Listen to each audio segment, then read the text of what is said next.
multilateral pada Maret 2022 sampai dengan sekarang. Baik hadirin tamu undangan yang berbahagia, kita beri sambutan hangat untuk pemateri kita hari ini, Bapak Yofi Ihsan Wardana. Baik hadirin tamu undangan yang berbahagia, kami langsung kita mulai saja kuliah umum politik luar negeri Republik Indonesia, Indonesia dan dinamika dunia. Kepada Ibu Sari, waktu dan tempat disilahkan. Baik, Assalamualaikum warahmatullahi wabarakatuh. Alhamdulillahirrabbilalamin, wassalatu wassalamu ala asyrafil anbiya wal mursalin, wa ala alihi washabihi ajmain amma ba'du. Alhamdulillah, puji syukur kehadiran Allah Subhanahu wa taala yang telah memberikan kita kesehatan, keselamatan sehingga kita bisa hadir di ruang aula AAC VIP Dayan Daud. Dan juga selawat beriring salam kita panjatkan kepada Nabi Muhammad SAW yang telah membawa kita dari zaman jahiliyah ke zaman dengan penuh dengan ilmu pengetahuan. Bapak Ibu tamu undangan, izinkan saya, Sari Rahmani, dalam beberapa waktu ke depan akan memandu acara kuliah umum ini. Namun sebelumnya saya mengucapkan yang terhormat kepada Menteri Luar Negeri Republik Indonesia, Ibu Retno Marsudi yang sudah bergabung via daring hari ini. Yang terhormat Sekretaris Direktorat Jenderal Kerjasama Multilateral Bapak Yofi Ihsan Wardana, selamat datang di Aceh Bapak. Yang terhormat Rektor Universitas Syah Kuala, Profesor Dr. Insinyur Marwan.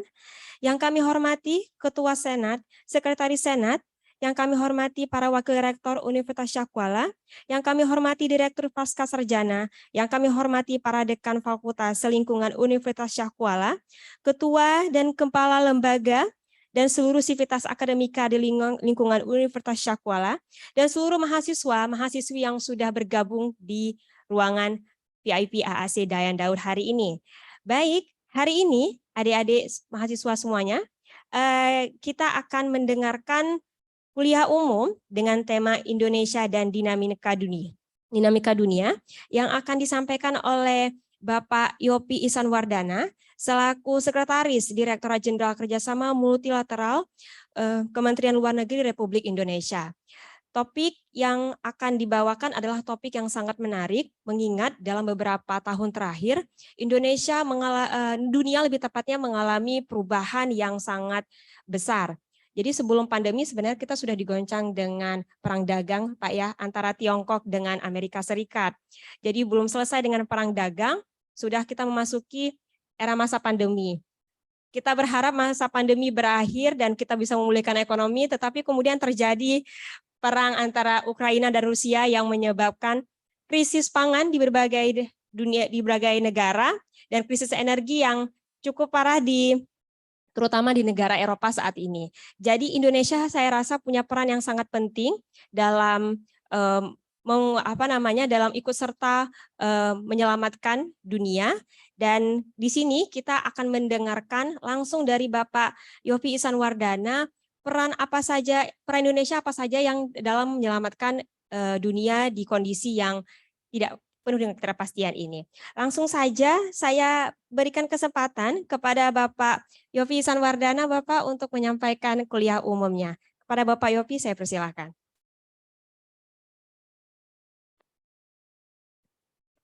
Ya, terima kasih, moderator. Assalamualaikum warahmatullahi wabarakatuh.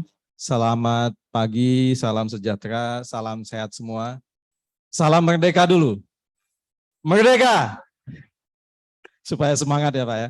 Bapak Ibu, teman-teman, terima kasih atas kesempatan yang diberikan kepada kami dari Kementerian Luar Negeri. Bapak yang terhormat, tadi Bapak Rektor sudah menyampaikan kata sambutan, saya kira juga sudah meng-highlight mengenai peran kita dan juga tadi juga disampaikan mengenai peran Aceh sebetulnya dalam dunia diplomasi semasa kerajaan Iskandar Muda. Jadi memang saya melihat bahwa Aceh memiliki posisi yang sangat strategis di wilayah utara dan juga dekat dengan Selat Malaka, di mana kalau kita ketahui bahwa Selat Malaka menjadi selat yang sangat vital bagi perekonomian dan juga perdagangan internasional. Nah, sebelum ke situ saya akan mencoba untuk meng-highlight mengenai visi kita ke depan, visi bangsa Indonesia. Saya kira kita punya mimpi menjadi sebuah bangsa yang maju, bangsa yang besar saya kira ya. Mungkin juga adik-adik mahasiswa punya mimpi.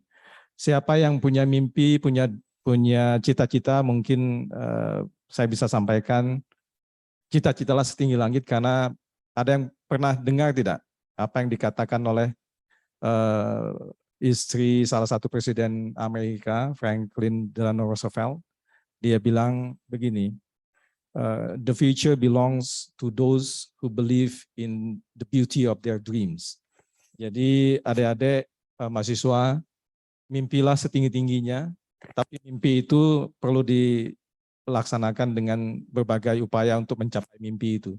Saya kira itu yang perlu kami tekankan, karena tanpa mimpi, tanpa cita-cita, kita tidak akan maju. Dan oleh sebab itu nanti ini saya akan mengantarkan Bapak Ibu sekalian mengenai visi kita di 2045. Tadi sudah disampaikan oleh Ibu Menlu mengenai apa Presiden menyampaikan kita berada di puncak kepemimpinan global, di mana kita menjadi presiden G20, kemudian tahun depan kita akan menjadi ketua ASEAN, dan pada saat yang bersamaan juga kita akan menjadi ketua MIKTA. MIKTA ini organisasi lepas dibentuk oleh Indonesia, Meksiko, Korea, Turki, dan Australia. Jadi memang kita punya peran di mana-mana. Kita memiliki foreign policy, kebijakan luar negeri yang bebas aktif. Kita tidak memihak kemanapun, kita bersifat netral. Dan ini yang juga sedang kita galangkan di berbagai forum internasional, saya kira.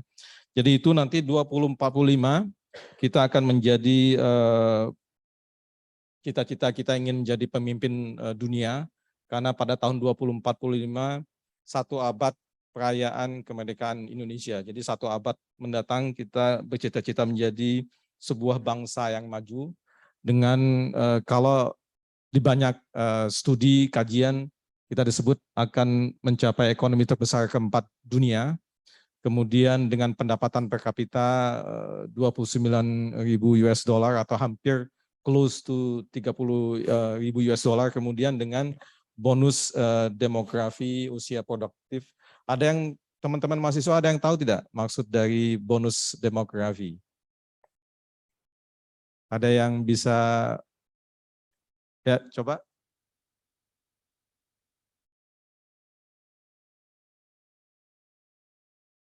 Ya, betul sekali. Nanti dapat hadiah tuh.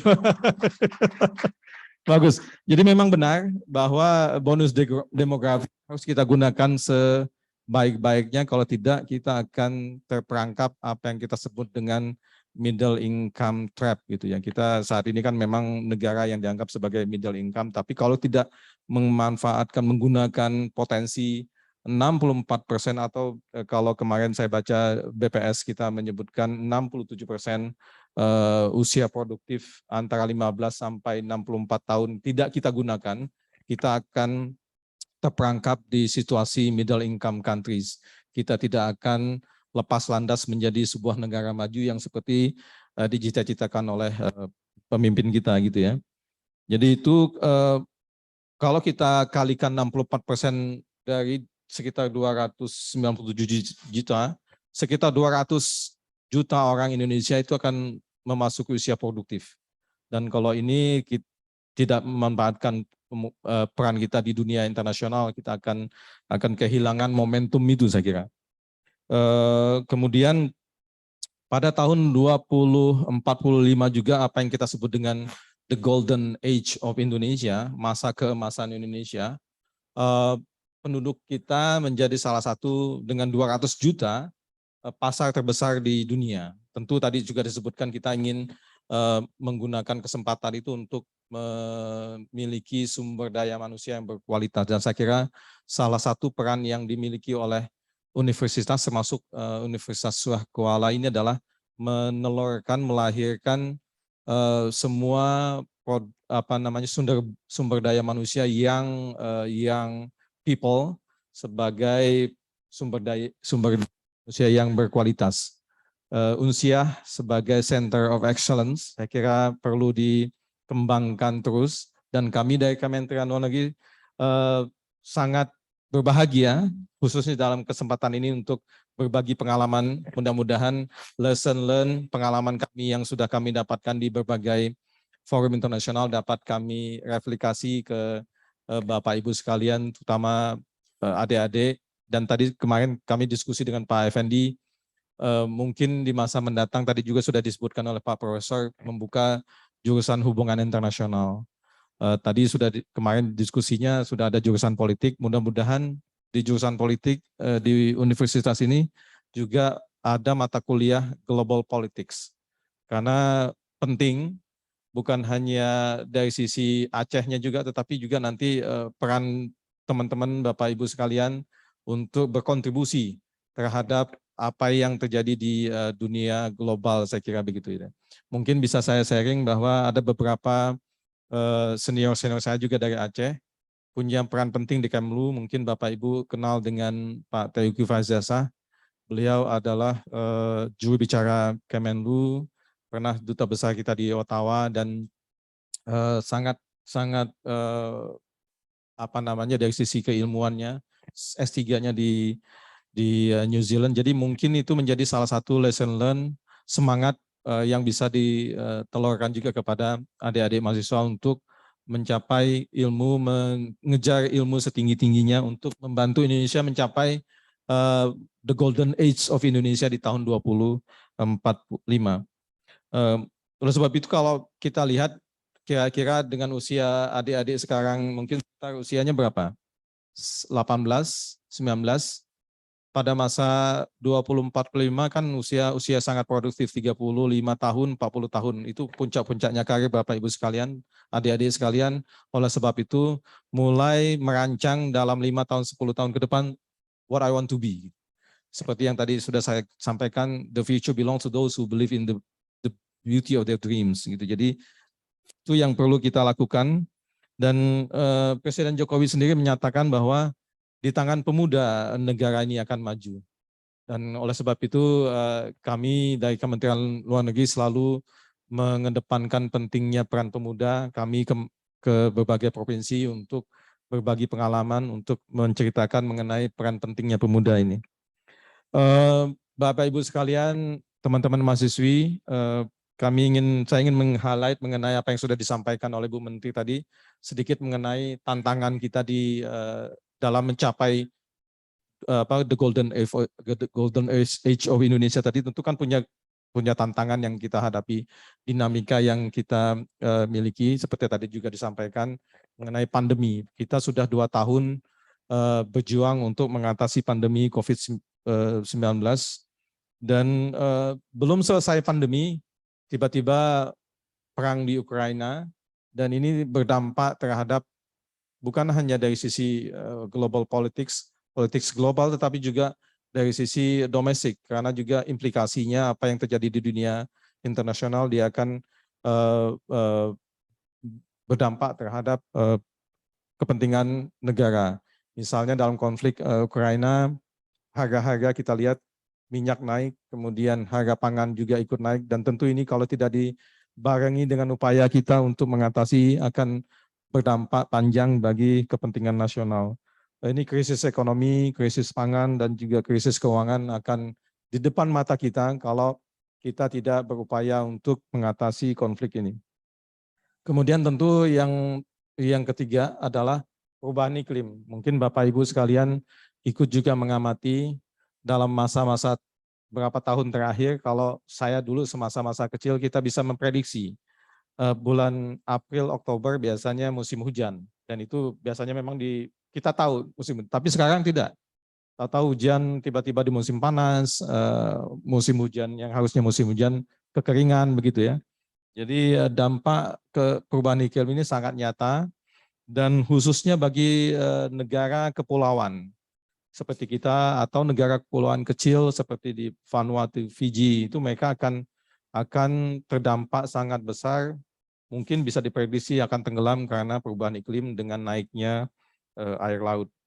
Nah, ini tentu membutuhkan upaya bersama kita, upaya semangat berkolaborasi, semangat kerjasama global, karena persoalan-persoalan global tidak bisa diatasi oleh sebuah negara.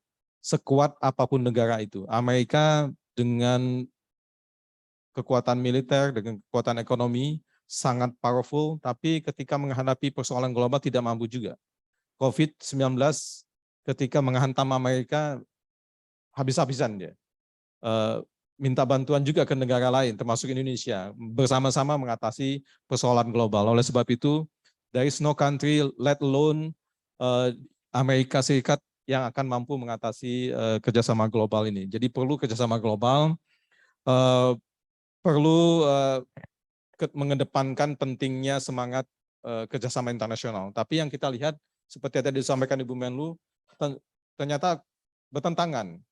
Rivalitas antara negara maju semakin meningkat, kemudian me first policy atau saya duluan, kebijakan saya duluan, ini yang juga sangat nyata ketika COVID-19 kemarin baru-baru muncul, banyak negara vaksin ke dirinya sendiri dulu, apa yang kita sebut dengan vaksin nasionalisme vaksin. Saya dulu, penduduk saya dulu diselamatkan, penduduk negara lain saya nggak peduli. Jadi, tapi itu ternyata tidak bisa karena vaksin ini dia cross border, tidak ada batas negara begitu ya. Dan oleh sebab itu, me first policy ini akan sangat-sangat merugikan kita, bukan hanya sebuah negara tapi juga secara internasional. Kemudian ini yang menimbulkan apa yang kita sebut dengan trust deficit. Ada ketidakpercayaan antar negara, kemudian kadar kepercayaan antar negara itu makin menipis, yang menyebabkan kesulitan kita untuk mengatasi persoalan-persoalan global. Dan tentu peran PBB sangat penting, dan ini yang juga selalu kita ingin kedepankan dalam konteks pentingnya multilateralisme, di mana tata pengelolaan global perlu dikedepankan. Oleh sebab itu, dalam konteks global, kemudian kalau kita ke kawasan terdekat kita akan lihat, khususnya di kawasan Indo-Pasifik, tadi sudah disampaikan mengenai kunjungan Ketua DPR Amerika Serikat, Nancy Pelosi ke Taiwan, yang justru malah meningkatkan potensi konflik antara Amerika Serikat dengan China, begitu, yang unfortunately tidak menguntungkan kita karena kita berada di kawasan terdekat. Belum lagi kita bicara mengenai konflik di kawasan Laut Cina Selatan, dan ini saya kira Aceh di garis terdepan Republik ini, dia akan terdampak karena juga kalau konflik yang akan timbul di wilayah Laut Cina Selatan, tentu instabilitas politik dan keamanan akan juga spillover atau mengalir ke kawasan terdekat kita, khususnya di wilayah ini. Jadi itu yang kita juga khawatirkan. Belum lagi kita bicara mengenai konflik di semenanjung Korea, karena juga Korea Utara punya kapasitas dan kapabilitas senjata nuklir. Dan kebetulan sebelum saya menjabat sebagai Sekretaris Direktorat Jenderal Kerjasama Multilateral, saya juga menangani pelucutan senjata nuklir. Salah satu yang juga kita selalu gaungkan adalah pentingnya menghilangkan penghapusan senjata nuklir dari muka bumi, karena apa? Karena dampak dan daya ledaknya yang luar biasa. Memang satu-satunya senjata yang dibuat tapi tidak digunakan ya senjata nuklir. Tujuannya lebih kepada untuk menakut-nakuti, ya, deterrence gitu ya. Belum ada sejarahnya sejak tahun 1945 ketika bom atom dijatuhkan di Nagasaki dan Hiroshima. Setelah itu dibuat tetapi tidak dalam kaitan untuk digunakan, karena negara pasti akan melihat dampak yang luar biasa terhadap senjata nuklir ini.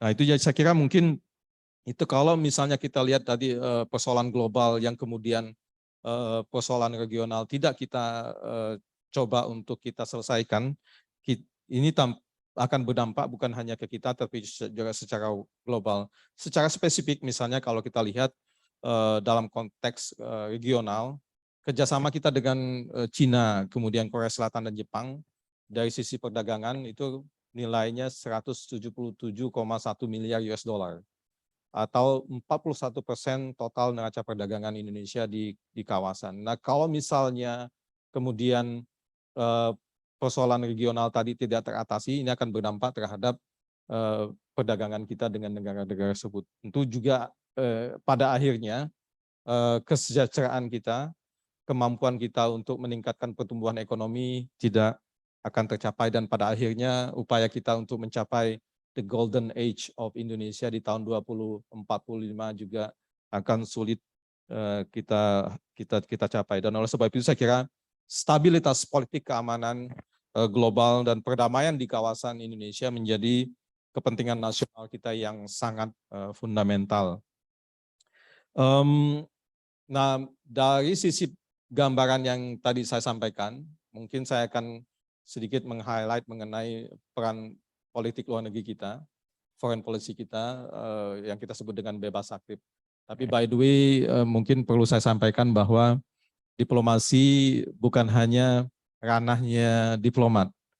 Bapak Ibu sekalian juga berperan dalam kaitan dengan dunia diplomasi secara langsung maupun tidak langsung. Tadi juga Bapak Rektor sampaikan mengenai atase pendidikan dari Aceh ya.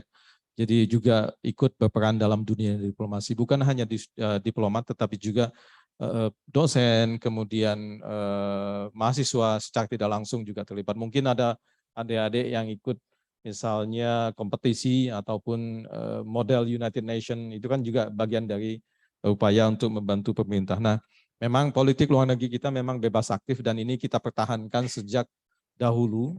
Kita ingat apa yang disebut dengan oleh Pak Wakil Presiden pertama kita, Dr. Muhammad Hatta, mendayung di antara dua karang. Tapi sebetulnya kondisinya sudah berbeda.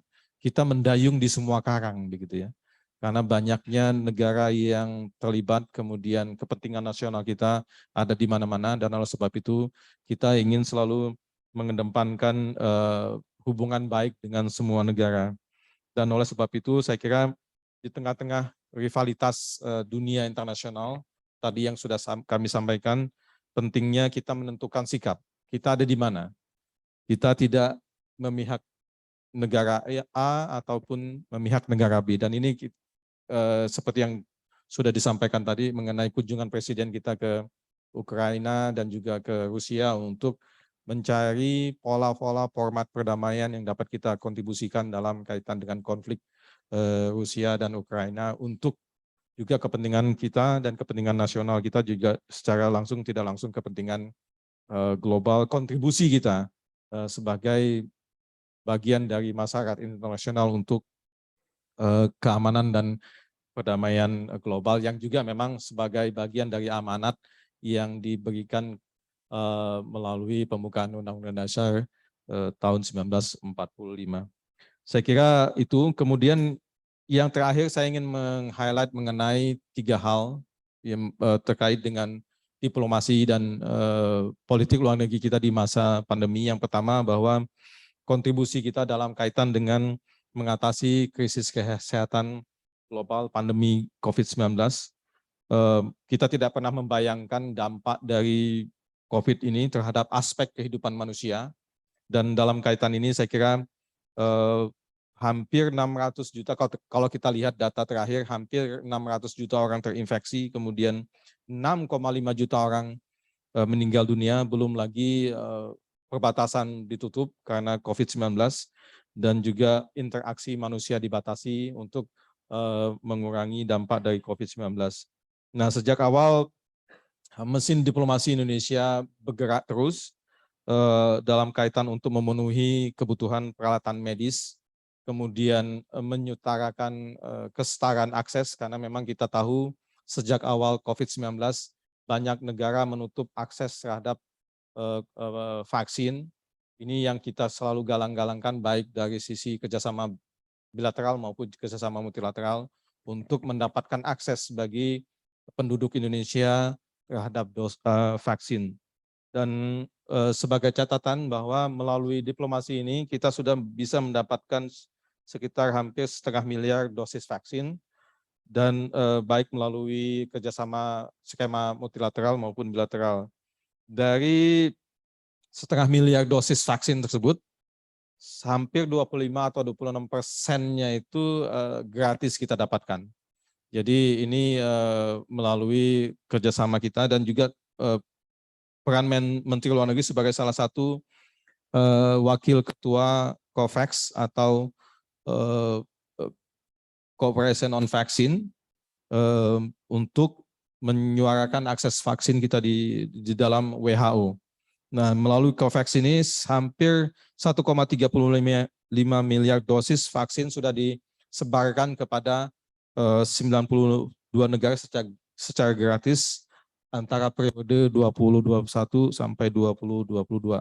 Dan tentu ini juga menjadi salah satu kepentingan kita untuk memperkuat infrastruktur kesehatan bukan hanya nasional, dan saya rasa yang tujuan utama kita adalah memperkuat kerjasama dalam kaitan dengan infrastruktur kesehatan global. Nanti ini juga kaitan dengan peran kita di G20, tadi yang sudah disampaikan oleh secara tidak langsung oleh Bapak Rektor ya.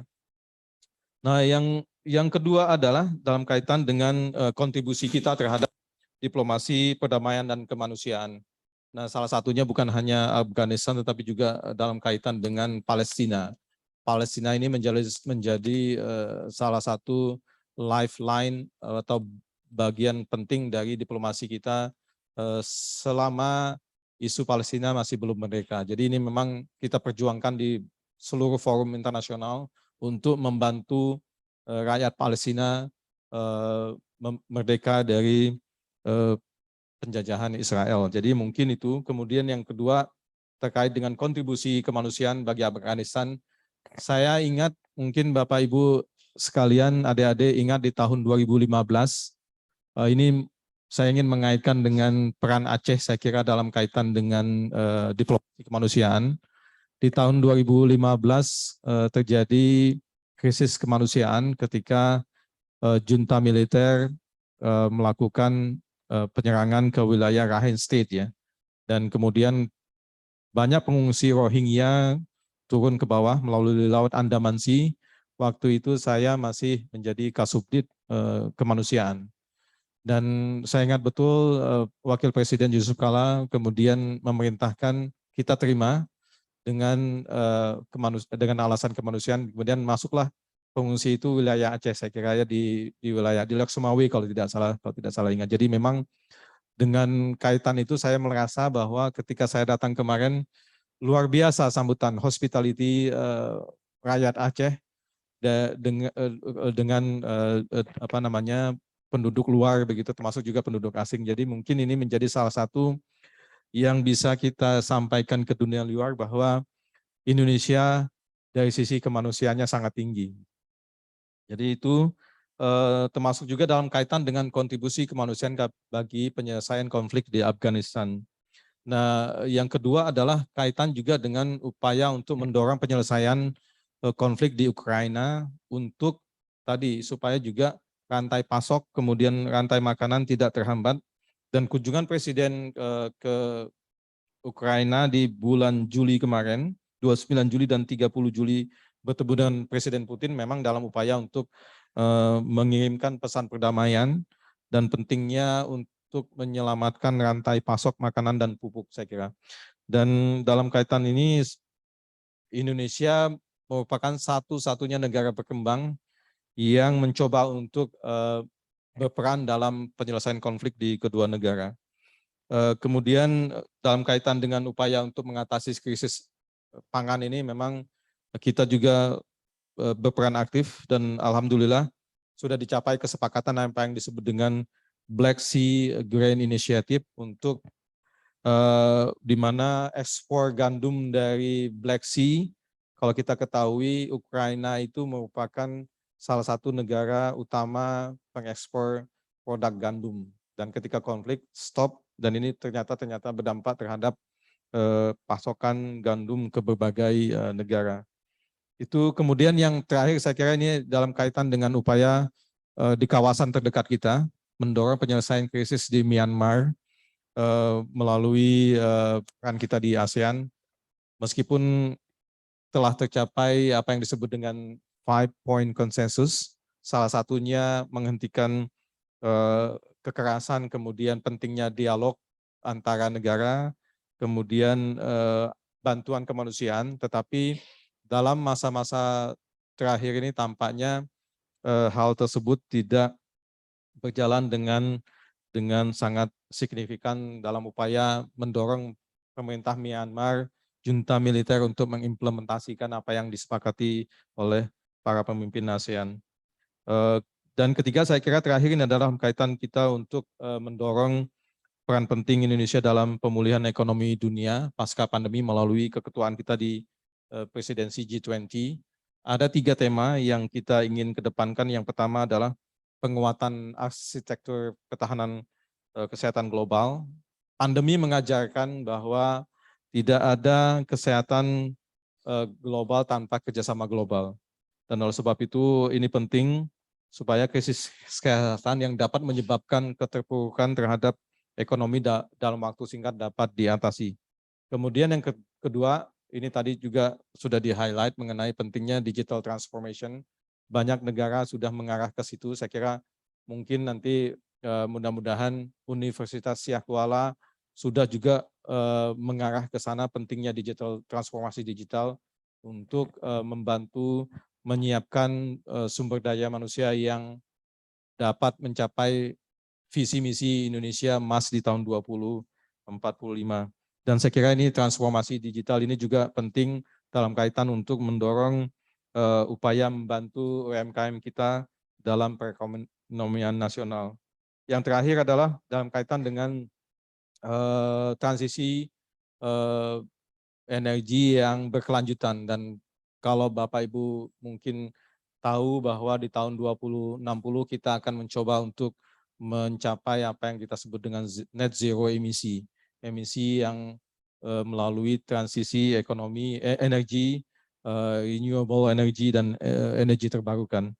Jadi itu Bapak Ibu sekalian, saya kira dari gambaran visi misi kemudian tantangan yang kita hadapi di dunia global dan juga di regional tentu tidak mudah. Ini perlu kerjasama bukan hanya kami dari Kementerian Luar Negeri, tapi juga saya kira Bapak Ibu sekalian, adik-adik ikut juga membantu pemerintah dalam kaitan dengan tantangan kita yang ke depan. Dan saya kira ini yang mungkin kami ingin sampaikan bahwa pesan-pesan Ibu Menteri Luar Negeri tadi mengenai peran kita bersama-sama untuk mencapai Indonesia yang maju. Diplomasi tentu terus beradaptasi terhadap perubahan global. Kita tidak ingin diplomasi kita stuck di satu sisi, tetapi juga kita ingin melihat bahwa diplomasi beradaptasi terhadap perubahan dunia yang sangat cepat. Terakhir saya ingin sampaikan bahwa satu quotation dari Mahatma Gandhi ini mungkin penting buat adik-adik yang ingin mencapai cita-citanya dan berperan aktif nanti di masa-masa produktivitas, usia produktif adik-adik sekalian. Be the change you want to see in the world. Jadi perubahan tidak bisa kita hindari, kita harus menghadapi perubahan itu, kita harus menyiapkan perubahan itu. Dan kalau Bapak Ibu sekalian lihat, dunia sangat berkembang dengan cepat, dan kecepatan perubahan baik dibantu oleh teknologi informasi dan komunikasi tentu akan berimplikasi kepada kita. Siapa yang tidak mengikuti perubahan zaman, dia akan tergilas oleh zaman. Jadi itu mungkin sedikit pengantar maupun juga penjelasan kami. Mudah-mudahan ini dapat memberikan pemahaman mengenai apa yang terjadi di dunia internasional, kemudian regional, dan peran kita selama ini dalam mengupayakan memajukan kepentingan nasional di berbagai forum internasional, bilateral, regional, maupun multilateral. Bapak Ibu sekalian, Pak Wakil Rektor, para dekan, terima kasih atas perhatian, dan wassalamualaikum warahmatullahi wabarakatuh.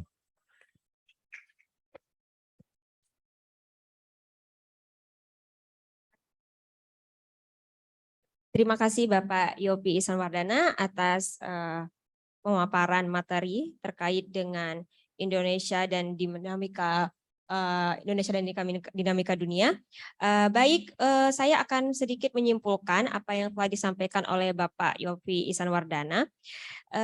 Jadi tahun 2045 Indonesia mudah-mudahan akan menjadi Golden Age 2014, di mana Indonesia pada masa itu mudah-mudahan kita akan mencapai masa keemasan karena ekonomi terbesar kita menjadi ekonomi terbesar keempat di dunia, dan kemudian juga kita akan mencapai bonus demografi di mana 64% penduduk Indonesia itu berada di masa umur yang produktif.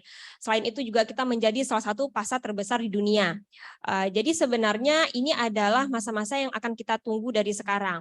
Tapi jika saat ini kita tidak peduli dengan isu-isu global, ya, bisa jadi masa keemasan ini kita tidak tercapai dan kita tidak mau itu. Nah, isu-isu globalnya apa saja? Yang pertama mungkin yang beberapa tahun kita alami itulah pandemi COVID-19, terus juga ada perang Ukraina, dan juga ada krisis iklim. Nah, apa yang telah dilakukan Indonesia dalam masa-masa tersebut?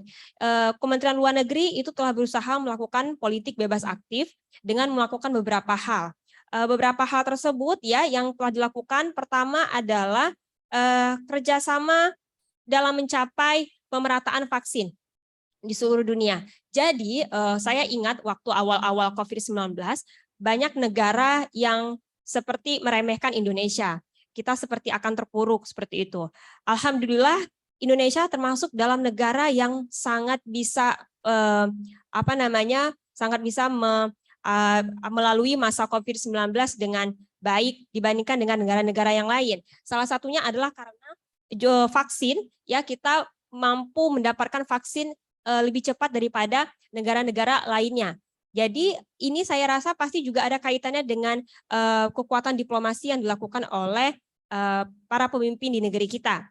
Nah, selanjutnya juga ada peran Indonesia dalam menjadi presidensi G20. Itu juga alhamdulillah kita dapatkan dalam tahun ini. Lalu kita juga melakukan diplomasi perdamaian terkait dengan krisis Myanmar, krisis di Afghanistan, dan juga mendorong penyelesaian konflik di Ukraina dan rantai pasokan pangan.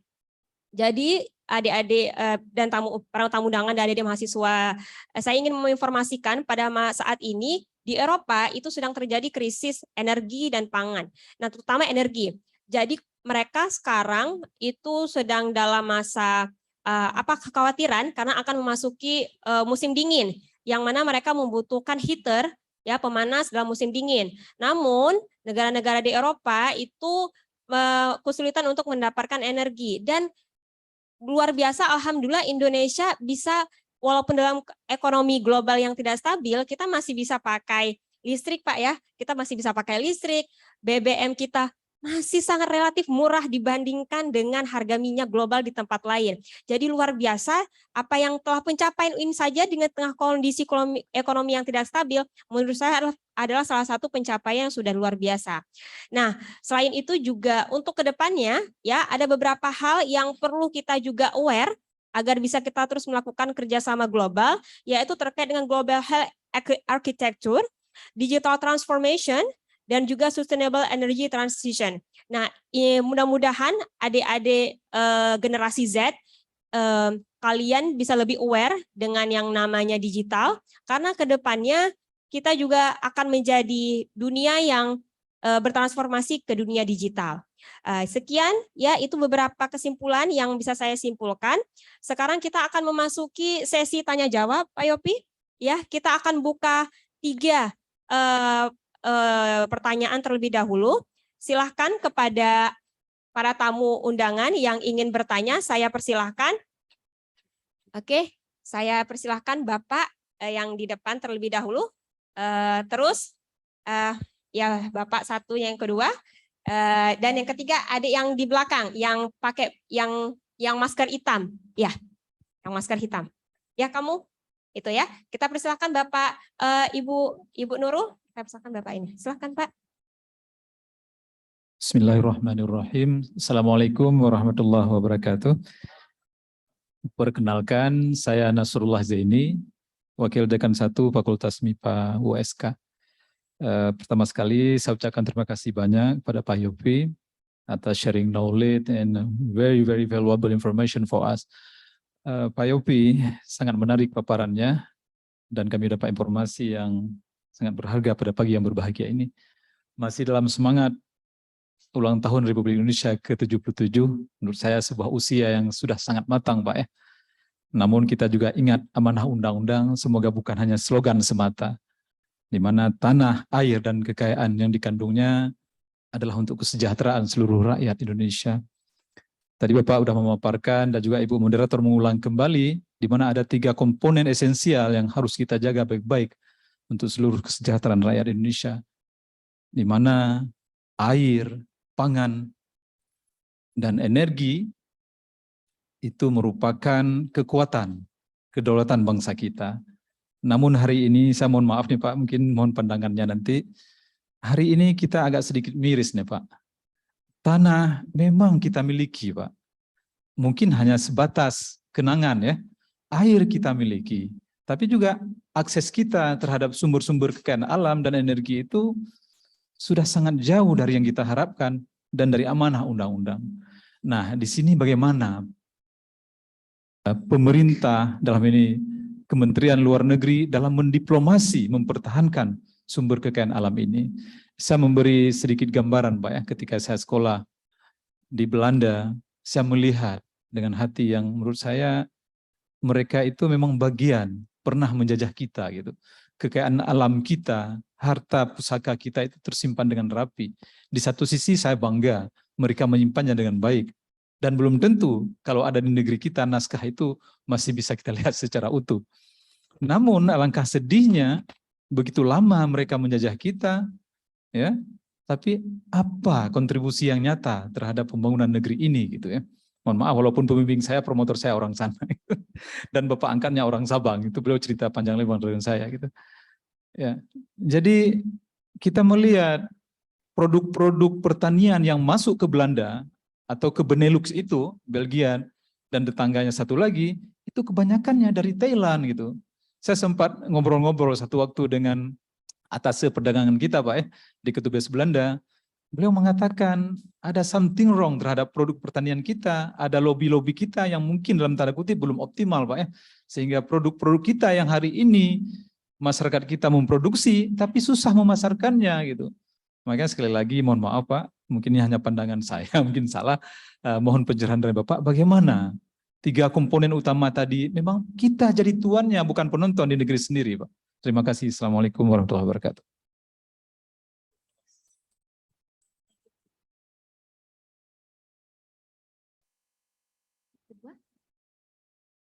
Yang mana?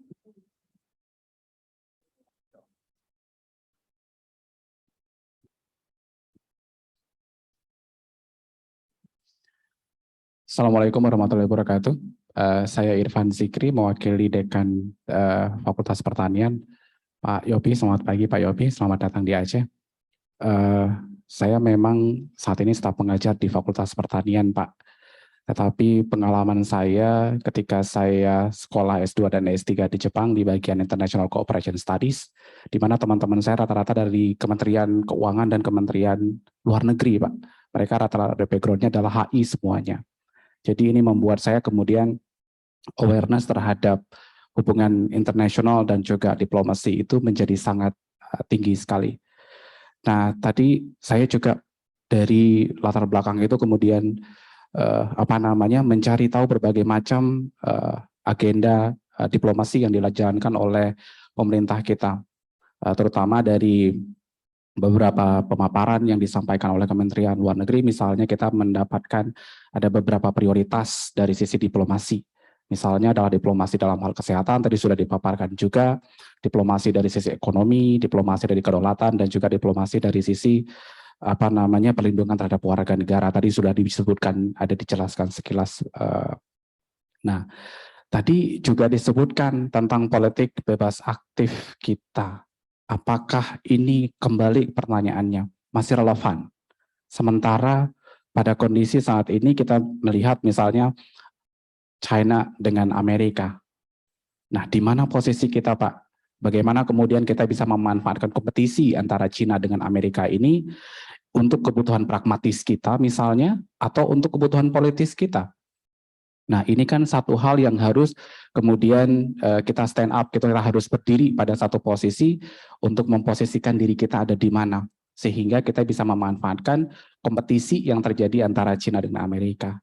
Termasuk juga dengan krisis pangan dan energi yang terjadi akibat perang Ukraina dan juga dengan Rusia.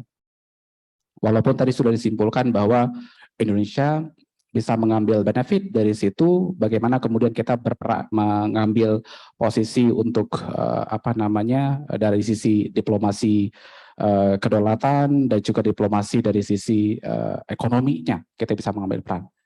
Nah, yang ketiga, yang terakhir adalah berkaitan dengan diplomasi kesehatan, karena kita sudah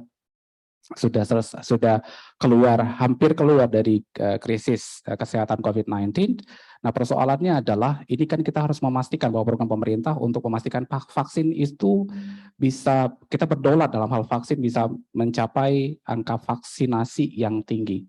Nah, persoalan kan vaksin itu sekarang berebut, Pak. Setiap negara mereka membutuhkan vaksin, kebutuhan vaksin tersendiri, memproduksi sendiri, dan semua orang berebut untuk itu. Sehingga kita pun harus bisa memastikan dengan munculnya varian-varian baru dari COVID-19. Nah, di mana posisi diplomasi kesehatan kita dalam hal COVID-19 ini. Demikian, Pak. Terima kasih. Assalamualaikum warahmatullahi wabarakatuh.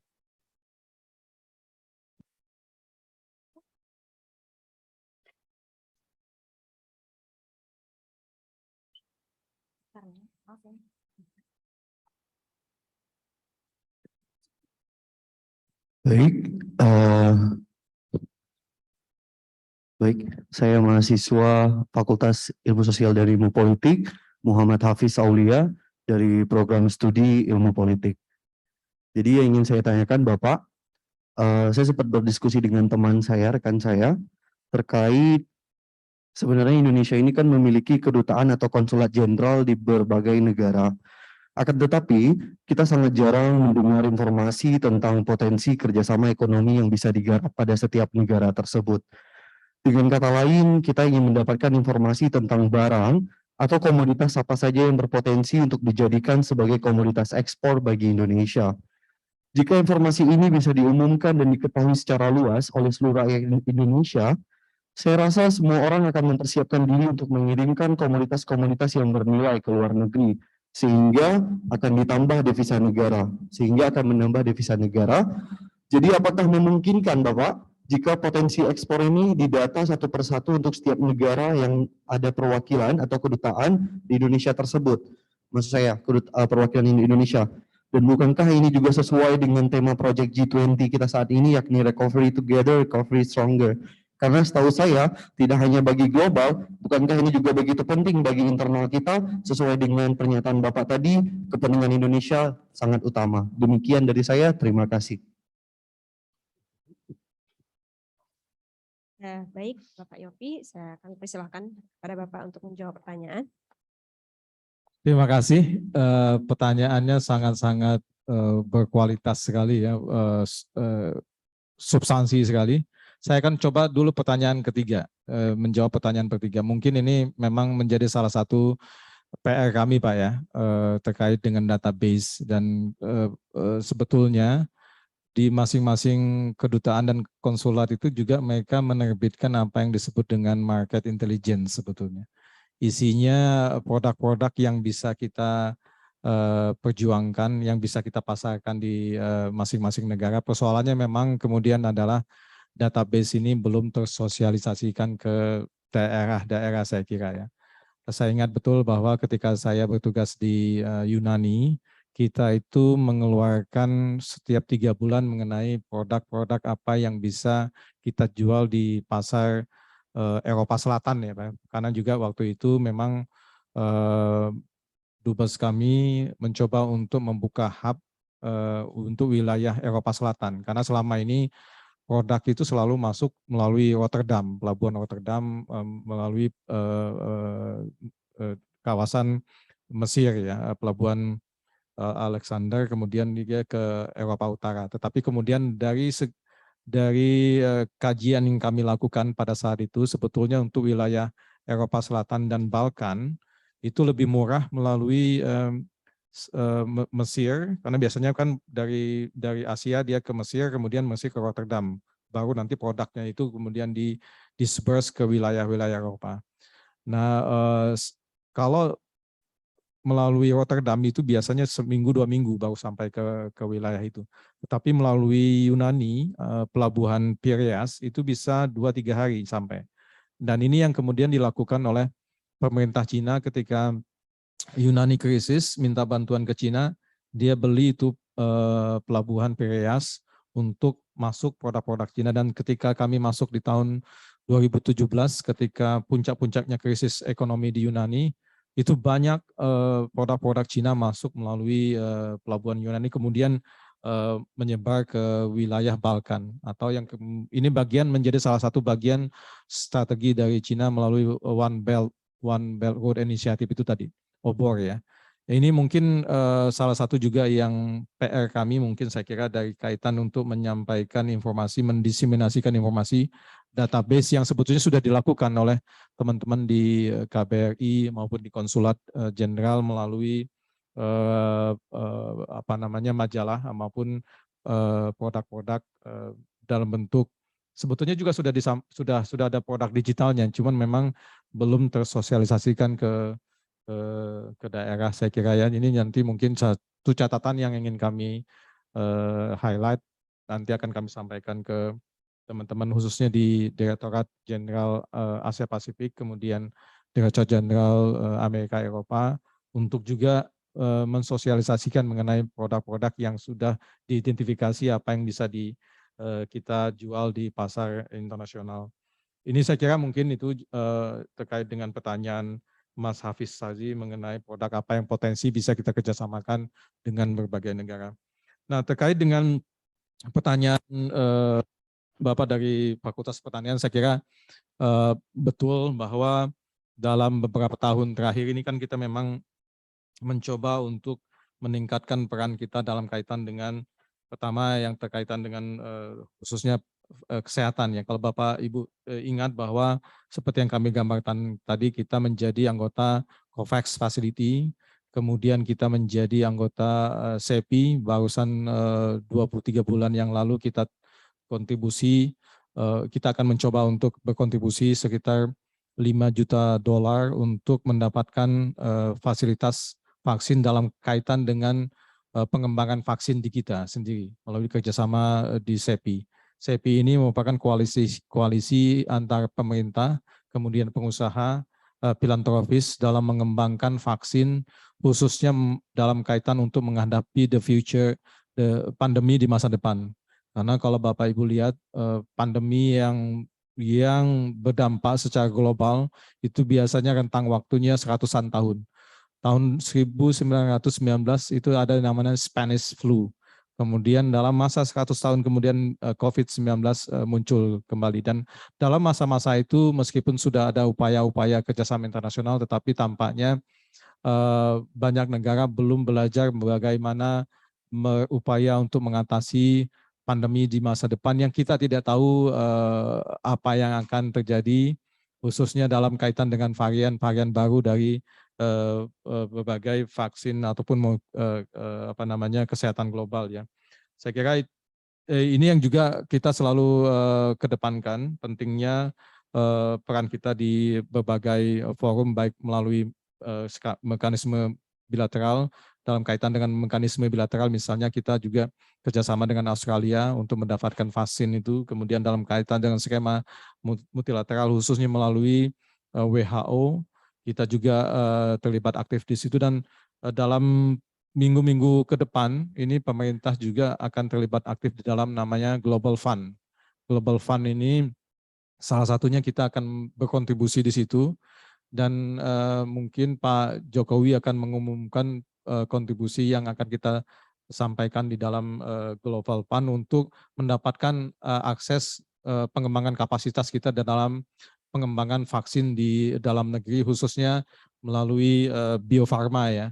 Ini yang selalu ingin kita capai, dan sebagaimana sudah kami sampaikan di pembahasan tadi bahwa dalam masa 5 tahun, 6 tahun ke depan diplomasi kesehatan akan menjadi prioritas pemerintah, dan oleh sebab itu ini yang kita ingin upayakan supaya juga kapasitas nasional, demikian juga kapasitas regional dan kapasitas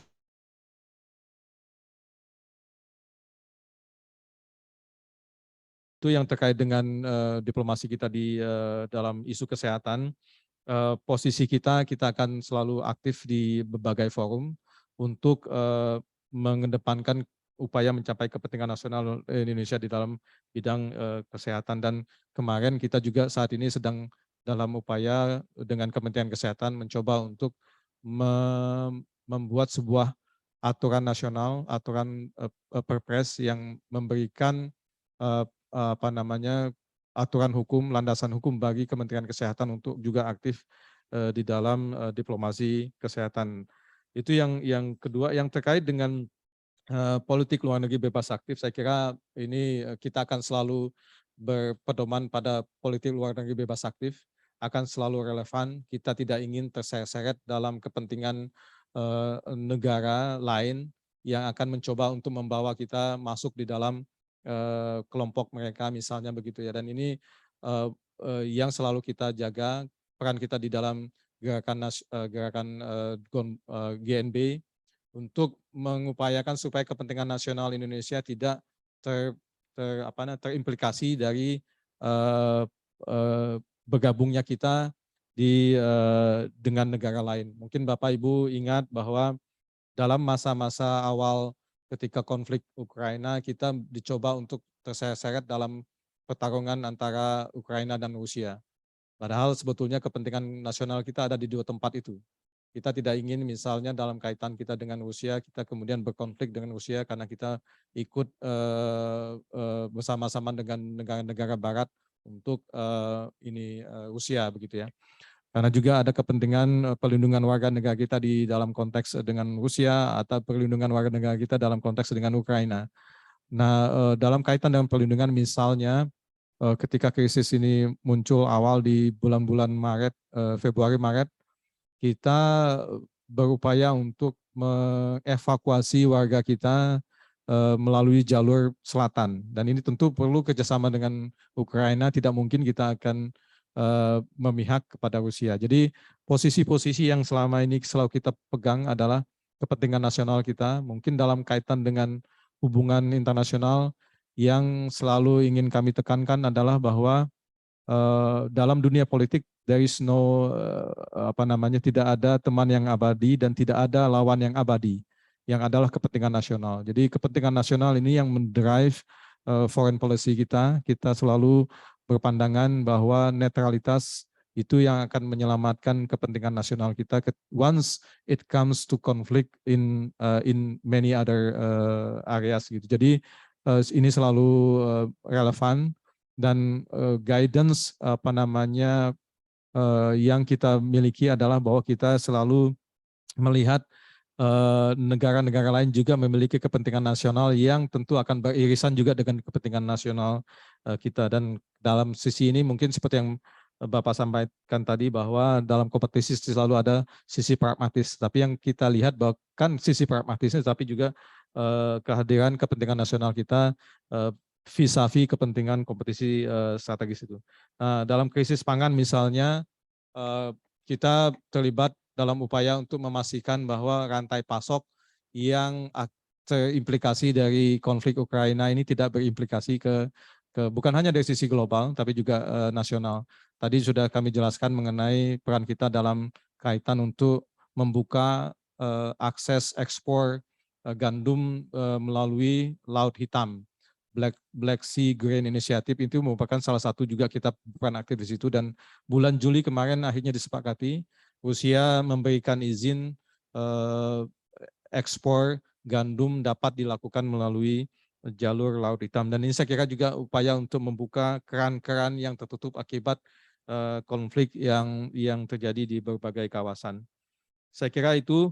Kemudian yang pertanyaan terkait dengan kepemilikan tanah air dan juga udara, di mana kita punya kedaulatan, akses terhadap sumber daya manusia, saya kira mungkin menjadi catatan kita bersama bahwa ini mungkin perlu juga diseminasi kami, khususnya dari teman-teman yang menangani peran kita di diplomasi ekonomi. Di Direktorat Jenderal Kerjasama Multilateral itu ada dua, Pak. Yang pertama Direktorat Jenderal Perdagangan, PKKI Komoditas, dan juga inovasi dan intellectual property rights.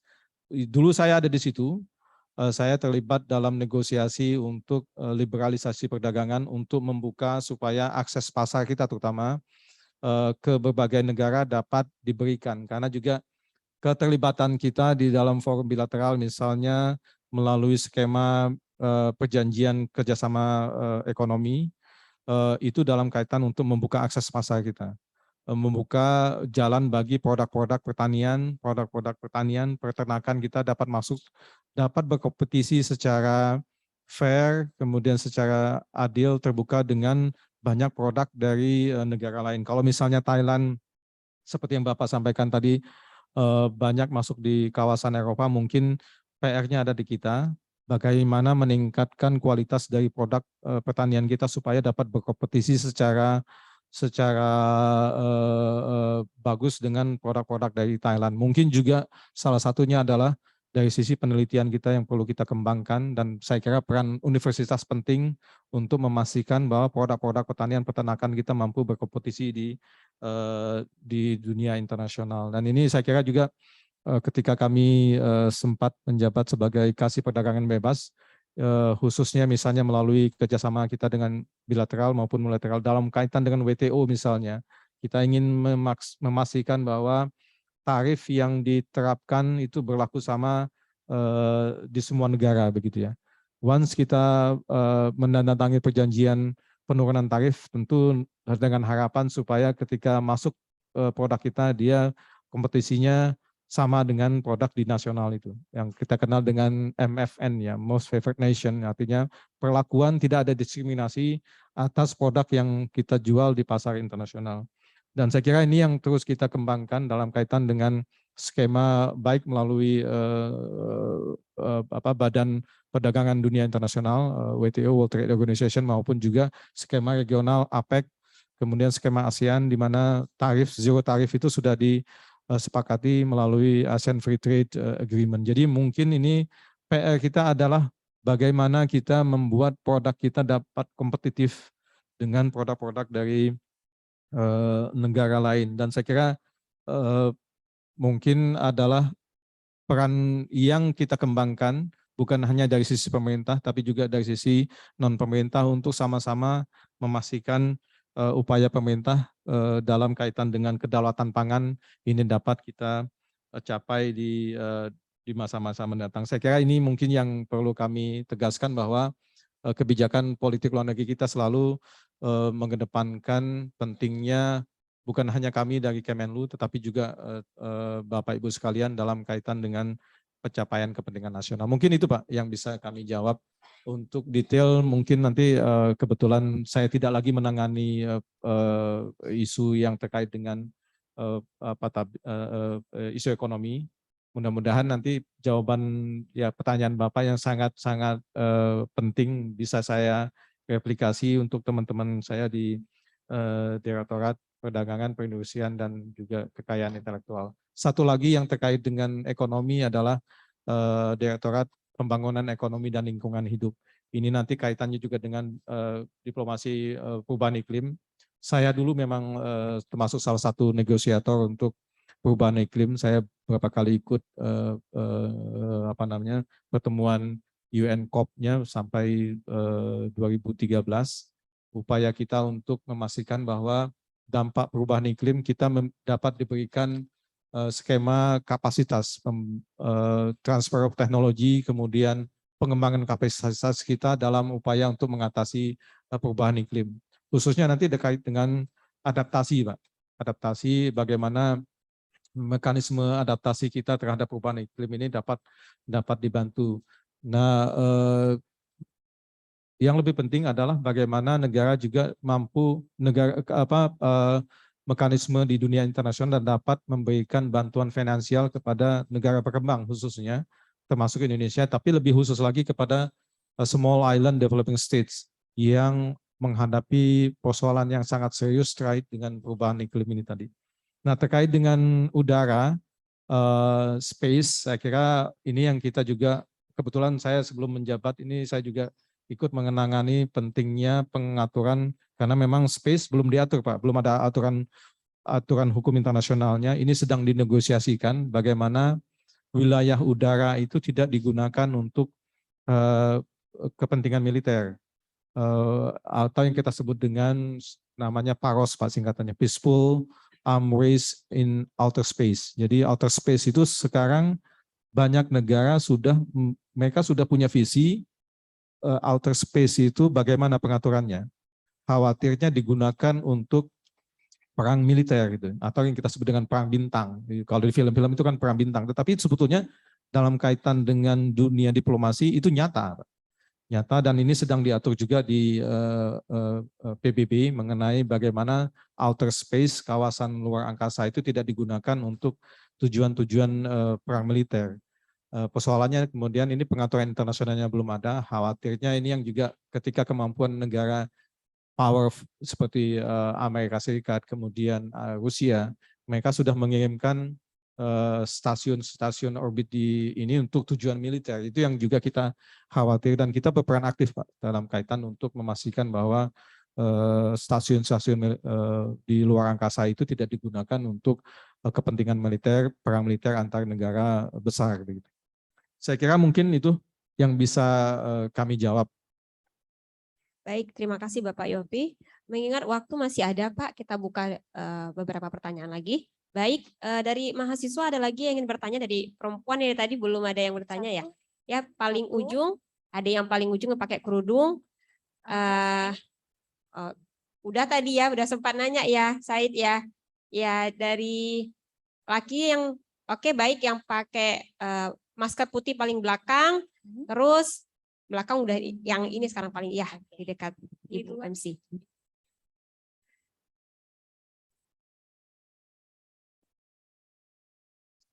Assalamualaikum warahmatullahi wabarakatuh. Saya Restu Gilang saya dari Prodi Ilmu Politik FISIP, Pak. Selamat pagi Pak Yopi. Yang ingin saya tanyakan, Indonesia sebagai negara yang menjalani politik bebas aktif dalam hubungan luar negeri, bagaimana Indonesia memposisikan diri di saat dihadapi dengan masalah yang sangat sensitif seperti yang dialami oleh Muslim Uighur di Cina, sedangkan Indonesia sendiri memiliki hubungan yang harmonis dan baik tentunya. Saya kira seperti itu Pak. Mohon ditanggapi. Wassalamualaikum warahmatullahi wabarakatuh.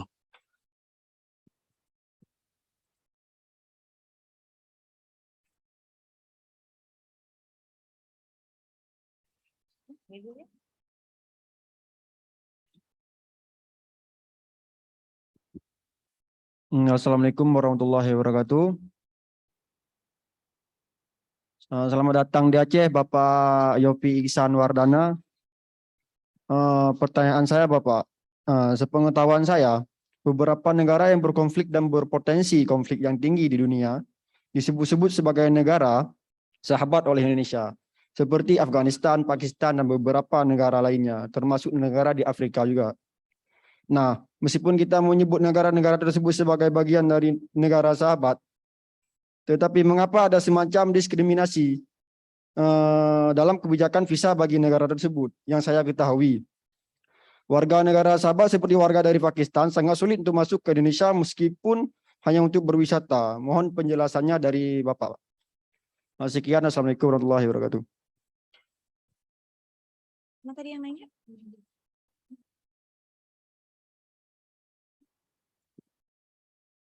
Baik, terima kasih. Assalamualaikum warahmatullahi wabarakatuh.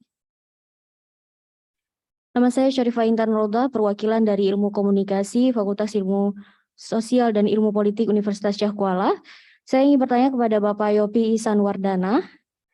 Sebelumnya tersiar kabar bahwa ada tokoh-tokoh Indonesia, bahkan tokoh agama sekalipun, yang berkunjung ke Israel. Jadi apakah pemerintah Indonesia memiliki hubungan diplomatik dengan Israel? Kemudian bagaimana pemerintah Indonesia menyikapi hubungan dengan Israel, mengingat Indonesia tidak pernah mengakui bahwa Israel itu sebagai sebuah negara yang berdaulat. Terima kasih Bapak. Assalamualaikum warahmatullahi wabarakatuh. Silakan Bapak Yopi.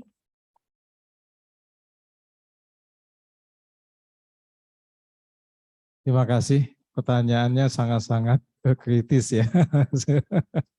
Iya, terima kasih. Saya kira saya akan jawab dulu mengenai persoalan hubungan kita dengan Israel ya. Saya kira ini perlu kita pahami bersama bahwa sepanjang isu Palestina belum terselesaikan dan Palestina tidak merdeka, dan ini menjadi red line ya, artinya posisi yang tidak bisa kita rubah-rubah dalam kaitan dengan kita dengan Israel, bahwa kita mencoba untuk menyelesaikan yang disebut dengan two state solution, jadi solusi dua negara. Ini yang selalu kita coba kedepankan, meskipun banyak negara sudah mencoba untuk menjauh dari posisi itu, khususnya beberapa negara, misalnya kalau kita lihat kemarin Presiden Turki dengan Perdana Menteri Israel sepakat untuk mengembalikan status hubungannya dengan mengirimkan kembali duta besarnya di masing-masing negara. Tetapi bagi Indonesia, sepanjang Palestina belum dapat merdeka karena juga okupasi maupun juga diskriminasi serta perlakuan Israel terhadap Palestina, kita tidak akan pernah mengakui Israel gitu ya, dan tidak akan pernah membuka hubungan diplomatik kita dengan Israel. Meskipun memang kalau misalnya ada beberapa yang masuk melalui jalur non pemerintah kita, itu kan itu di luar ini pemerintah ya. Jadi mungkin itu catatannya, bahwa sepanjang hubungan kita dengan Israel itu adalah bahwa hubungan kita tidak akan ada pembukaan hubungan diplomatik sepanjang kemudian persoalan Palestina belum terselesaikan, di mana Palestina merdeka. Itu yang pertama. Kemudian yang terkait dengan persoalan visa, memang untuk penilaian assessment terkait dengan pemberian, khususnya pemberian visa on arrival ya, POE, ada sekitar lebih dari 100 negara yang memang kita berikan visa on arrival, di mana mereka tidak perlu mengajukan aplikasi visanya di kedutaan, tapi langsung datang ke Indonesia, dan pengajuan aplikasi visanya langsung diberikan di pintu-pintu masuk imigrasi begitu. Nah, ini memang untuk beberapa negara termasuk Pakistan, saya belum cek lagi catatan terakhirnya, tapi pertimbangan domestik khususnya dalam kaitan dengan keamanan nasional, kemudian kepentingan kita, ini juga mungkin dalam sisi itu yang juga seringkali menjadi pertimbangan kita dalam memberikan apakah negara yang kita lakukan asesmen dari sisi politik maupun keamanan nasionalnya dapat diberikan status visa on arrival. Jadi itu mungkin ini catatan yang mungkin bisa saya garis bawahi. Kemudian yang terkait dengan terakhir adalah bahwa khusus politik luar negeri bebas aktif memang dalam kaitan dengan isu yang sangat sensitif, khususnya Muslim Uighur di Cina, kita selalu berpegang pada pandangan bahwa persoalan domestik sebuah negara kita tidak akan bercampur tangan. Demikian juga ketika kita menghadapi persoalan domestik. Persoalan domestik adalah persoalan domestik yang memang harus ditangani oleh negara. Tetapi dalam kaitan dengan hubungan kita dengan Cina, kita selalu melalui pendekatan secara personal ataupun bilateral untuk menyampaikan bahwa perlakuan pentingnya penghormatan terhadap HAM di berbagai negara, dan ini sudah kita lakukan juga dalam kaitan kita sebagai anggota Dewan HAM yang saat ini masih kita jabat 22 untuk periode 2022. Jadi secara bilateral biasanya kita akan melalui mekanisme konsultasi bilateral dengan pemerintah Cina, kita akan menyampaikan pentingnya penghormatan HAM ataupun tidak adanya diskriminasi dalam kaitan dengan pelaksanaan kebebasan beragama di berbagai negara. Mungkin itu yang bisa saya jawab. Oke, baik. Terima kasih Bapak Yofi atas pertanyaannya. Saya rasa cukup ya, sudah di 6 pertanyaan kita sampaikan, kita tanyakan ke Bapak Yofi dan sudah dijawab oleh Bapak Yofi. Adakah kiranya Pak Yofi yang ingin disampaikan lagi sebelum kita menutup acara, Pak? Saya ingin sekali lagi menyampaikan terima kasih kepada seluruh sivitas pimpinan, sivitas akademika Universitas Syah Kuala. Saya lihat juga ini komposisi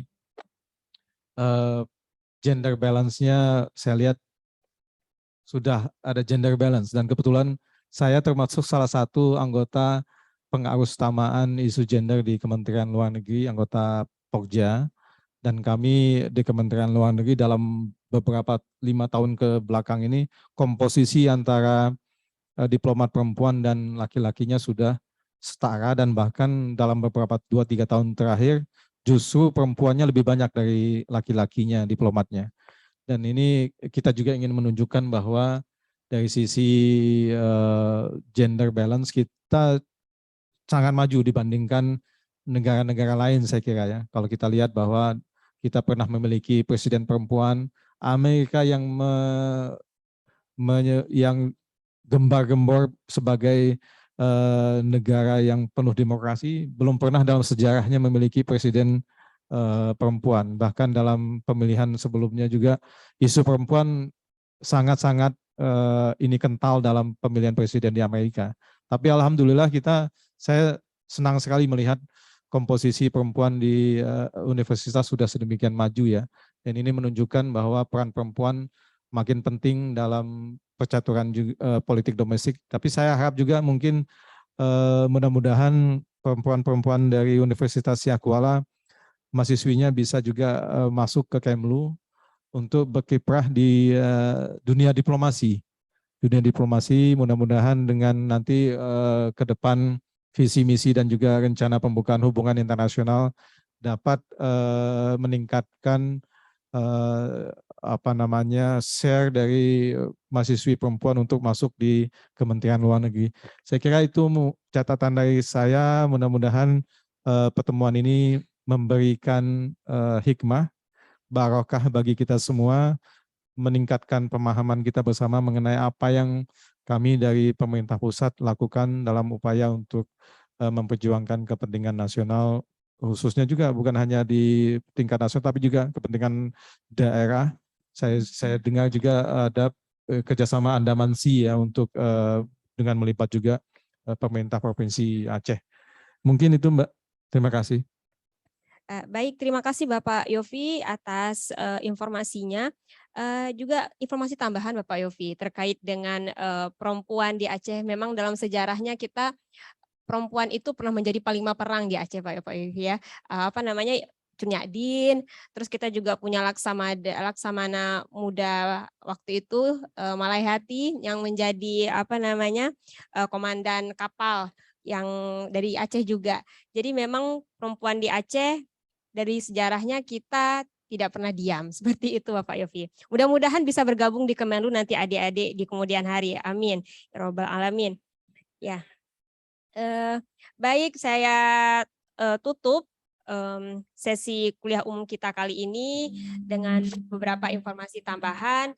Mudah-mudahan adik-adik mahasiswa bisa bergabung di Kemenlu nantinya setelah lulus dari Visip USK, tapi tentu dengan harapan harus punya kemampuan berbahasa Inggris ya, Pak Yofi ya. Ya, jadi mohon bahasa Inggrisnya ditingkatkan. Dan menjadi poin penting dalam sesi kuliah umum kali ini adalah terkait dengan betapa kita harus aware dengan isu-isu global ya Pak ya. Karena isu-isu global itu juga pada akhirnya akan berdampak kepada ketahanan nasional sendiri. Jadi apalagi di tahun 2045 di mana usia mahasiswa itu sudah mencapai usia yang sangat produktif. Jadi kita punya harapan yang sangat besar bagi generasi yang akan datang agar mempersiapkan diri untuk menghadapi isu-isu yang telah disampaikan oleh Bapak Yofi tadi. Nah, harapannya memang seperti Ibu Sri Mulyani, Pak, pernah menyampaikan itu memang dana APBN kita sangat besar untuk dana pendidikan karena memang kita mau menciptakan sumber daya manusia yang mampu menghadapi situasi ke depan.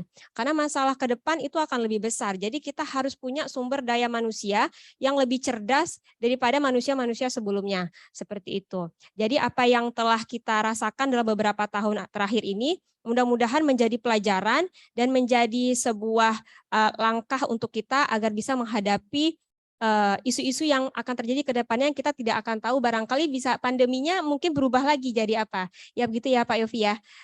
Baik, saya selaku moderator dari kuliah umum kali ini, saya mohon maaf jika ada kata-kata yang kurang berkenan.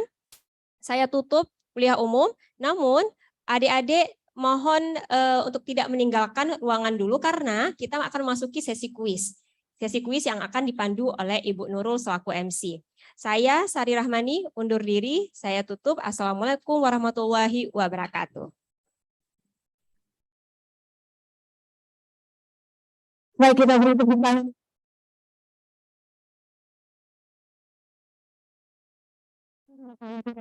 Ada sedikit closing statement untuk kuliah hukum kita pada hari ini. Silakan Bapak.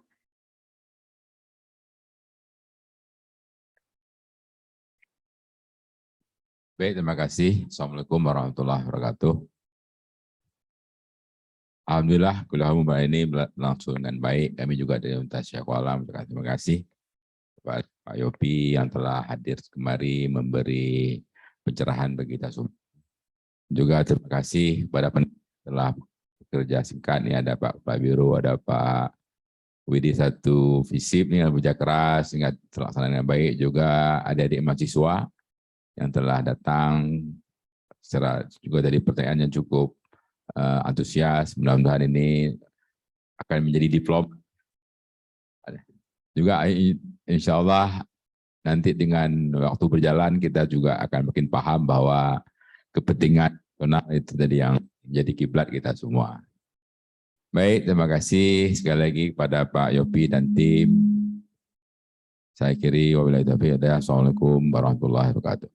Waalaikumsalam warahmatullahi wabarakatuh. Terima kasih Bapak Wakil Rektor 4, Bapak Taufik Saidi. Mungkin sedikit tambahan dari Bapak Dekan Fisip Fakultas Fisip USK, Pak Mahdi Syabandir SHM Hum, boleh memberikan sedikit closing statement atau testimoni tentang perkuliahan kuliah umum kita hari ini. Silakan Bapak Mahdi. Baik. Assalamualaikum warahmatullahi wabarakatuh.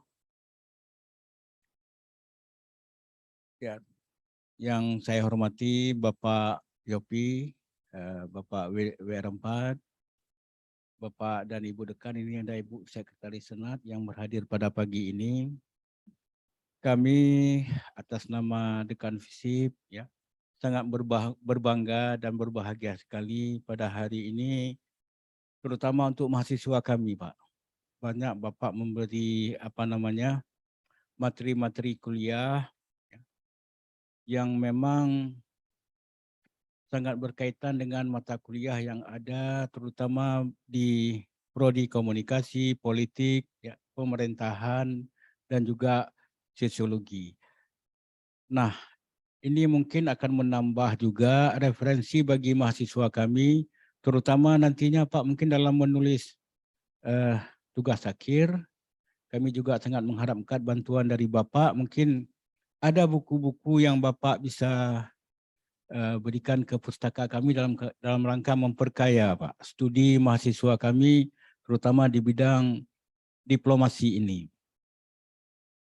Dan mungkin nanti kami juga tidak hanya kali ini Bapak, mungkin kapan ada waktu Bapak nanti kami juga akan meminta kepada Bapak Yopi untuk dapat memberikan kuliah umum khusus nanti mungkin di Fisip. Terima kasih Bapak, dan juga saya mengucapkan terima kasih kepada panitia yang sudah bekerja begitu fokus sehingga ini dapat terlaksana dengan baik.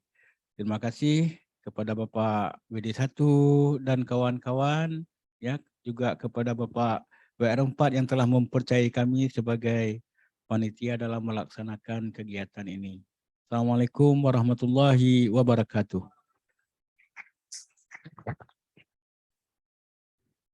Baik, terima kasih Bapak Dekan Visip USK. Selanjutnya ini adalah sesi yang ditunggu-tunggu ya. Hai. Hai, halo dong. Hai. Halo. Hai, hai.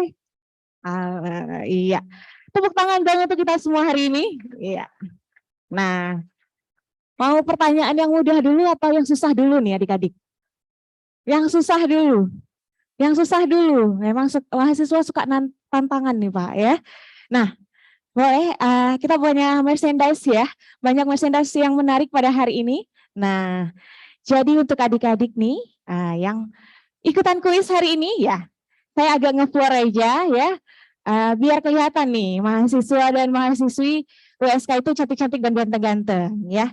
Nah, untuk kuis yang pertama ya, ini agak kurang teori sedikit ya, nggak apa-apa ya Pak ya, untuk pemanasan, mancing dulu Pak ya. Nah, pertanyaannya saya ya.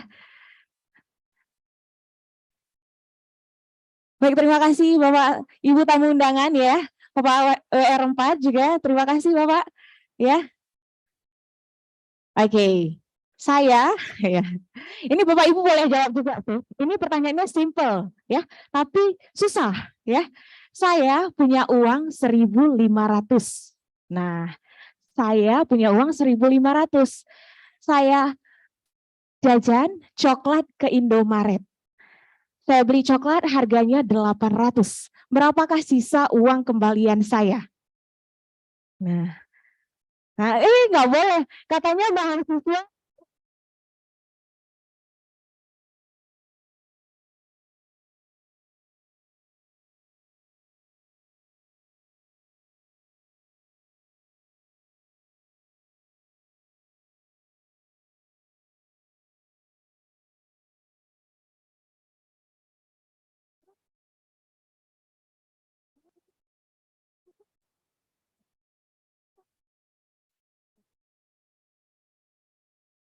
Oke.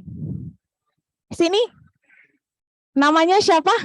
Hafiz. Hafiz. Namanya siapa? Husni. Husni. Berapa jawabannya? Rp700. Rp700. Berapa jawabannya? 200. 200.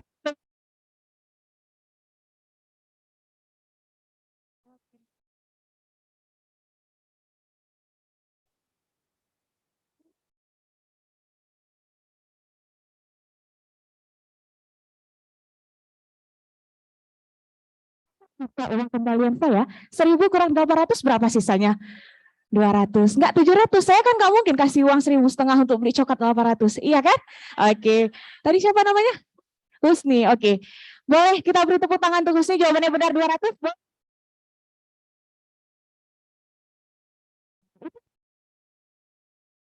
Pemanasan saja dulu.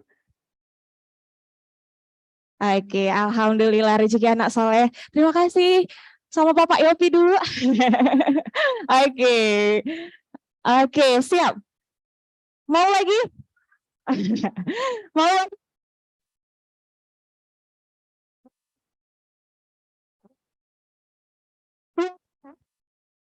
Siapa-siapa sajakah ya tokoh-tokoh Aceh yang berkontribusi dalam diplomasi Indonesia? Nah kan, ayo lo. Oke, boleh sini. Yang ganteng paling sudut kita ke depan.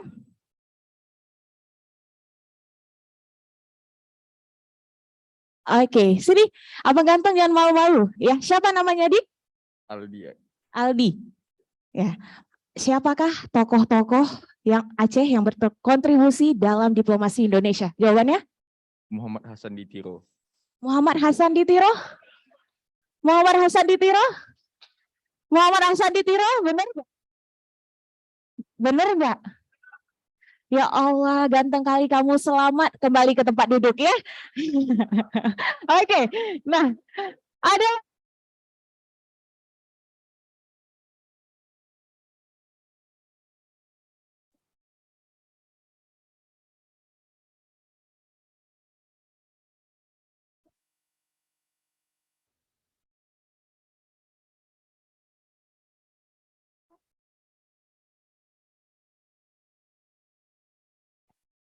Pertanyaannya, siapakah tokoh-tokoh Aceh yang berkontribusi dalam diplomasi Indonesia?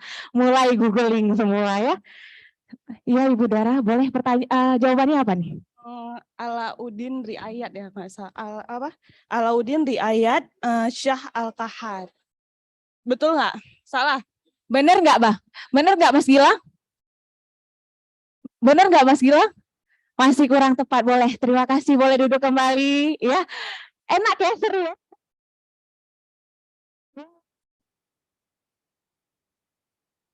Ayo, siapa namanya dulu? Said Adim dari Ilmu Komunikasi. Mr. Tengku Muhammad Hasan. Mr. Tengku Muhammad Hasan atau Gubernur pertama Sumatera. Sumatera? That's right, Mas Gilang? Oke, terima kasih. Coba kembali ya. Ada lagi? Nah, ada lagi? Ada lagi yang tahu? Nah, itu pasti namanya kalau orang Aceh ya pasti ada tekunya. Jadi kalian harus nebak-nebak nih siapa? Ya. Pokoknya dia ada inisialnya, ada tayub-tayubnya. Nah, ini udah dikasih tahu nih, inisialnya ada tayub-tayubnya nih. Kalau nggak bisa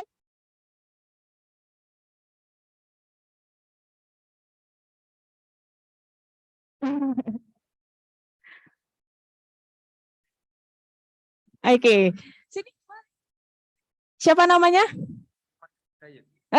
Tengku Muhammad. Enggak, nama kamu. Saya pun bingung ya. Kenapa langsung?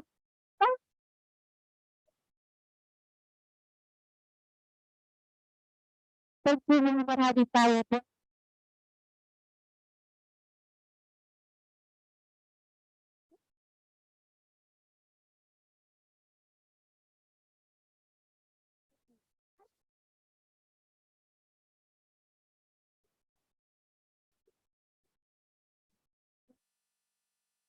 Sampai dengan 100 ada berapa angka 9-nya?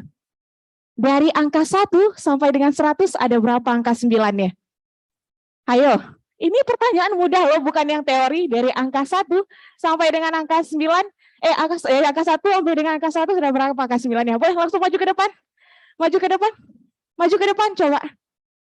Nah, ini memancing dulu nih Pak. Kalau teori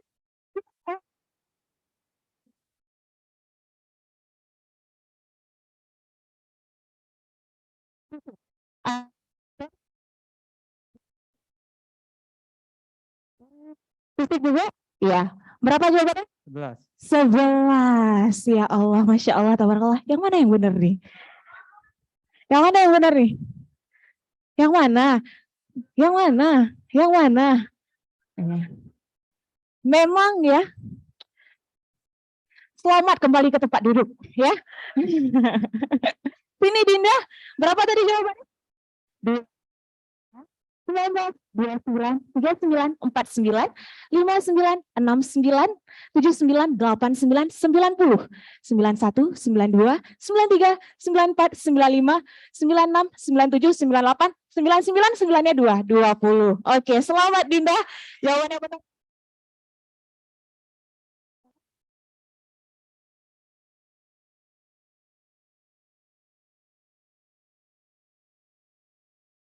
Ngerti tenang ya.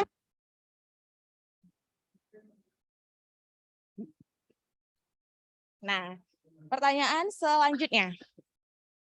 Nah, tahun berapakah ya? Tahun berapakah Indonesia bergabung dalam Perserikatan Bangsa-Bangsa? Ayo.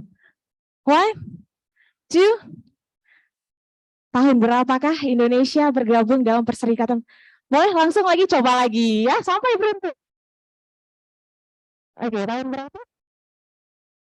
1955. 1955. Masya Allah, tabarakallah. Duduk lagi, coba lagi.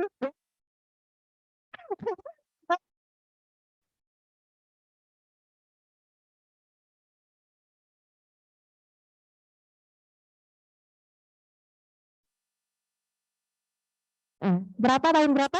1950. 1950. 1965. 1965. 1965. 65. Ganteng-ganteng kali lah adik kita nih. Selamat, selamat, selamat duduk aja dulu ya. Nah, ini Ben, saya bilang apa? 1950. Oke, benar ya.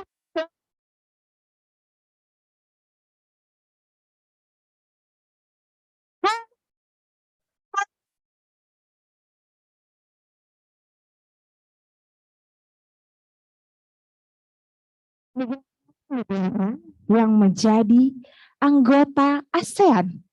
Nah, one, two, coba.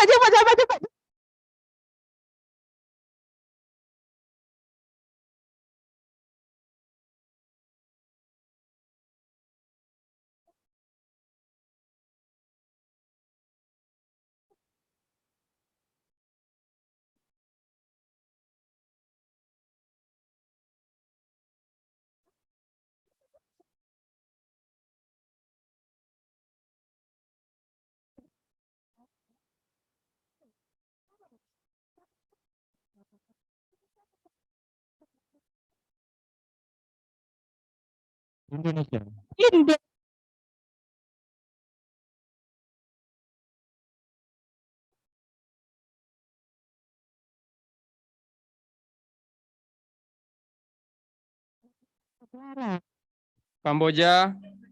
Kamboja, Laos, Vietnam, Myanmar, Thailand, Malaysia, kemudian ada lagi bentar Bu, Brunei Darussalam, ya Brunei Darussalam, kemudian ada Indonesia, kemudian ada Laos sudah Bu. Oke, jam. Kemudian ada Filipina, sebentar Bu. Vietnam, Indonesia. Di Australia. Timor Leste. Bukan. Satu lagi Bu, bentar Bu. 1, 2, 3, 4, 5 Teto.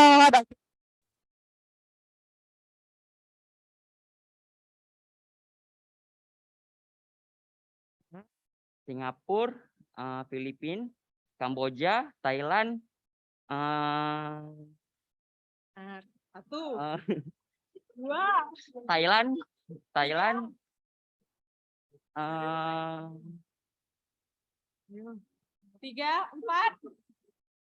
4, Myanmar. Myanmar enggak? Enggak, ayo. 4 setengah lah. 5 Teto.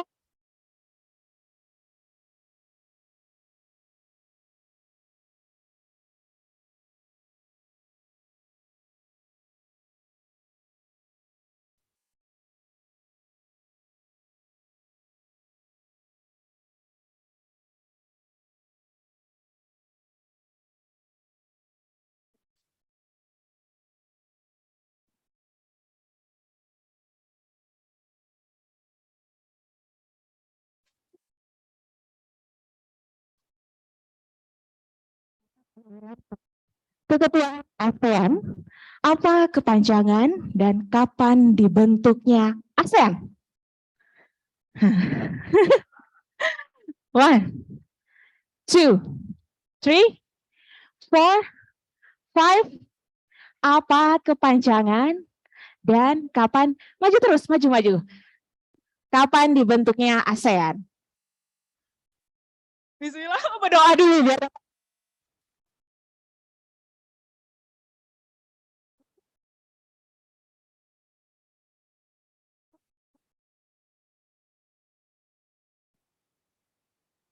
ASEAN adalah Asia Southeast Asian Nation dengan dibentuk pada 8 Agustus 1967.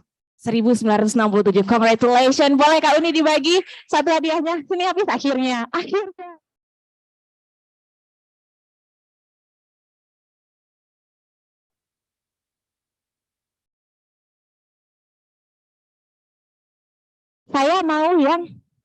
Saya butuh 2 orang nih. Siapa yang mau ke depan nih? 2 orang. Ayo, 2 orang ke depan. Satu cewek. Satu. Ini hadiah nih, tapi nggak mau kasih pertanyaan dulu, tapi baju dulu. Ayo, ayo, ayo, ayo.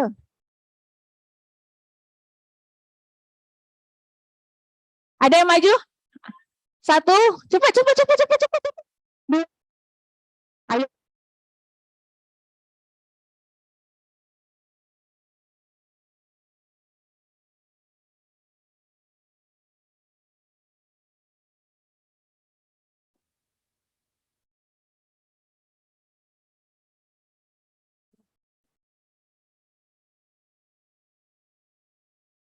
Ya, sebutkan, ya, sebutkan. Nggak jadi deh, sebutkan, males, ya. Indonesia menjadi anggota di lebih dari 200 organisasi internasional. Sebutkan salah satu bentuk pemanfaatan dari keanggotaan organisasi internasional tersebut.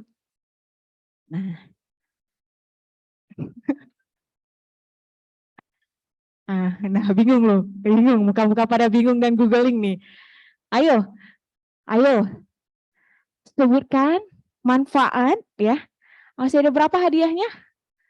3 lagi ya. Sebutkan manfaat dari keanggotaan organisasi internasional tersebut bagi Indonesia. Oke, boleh.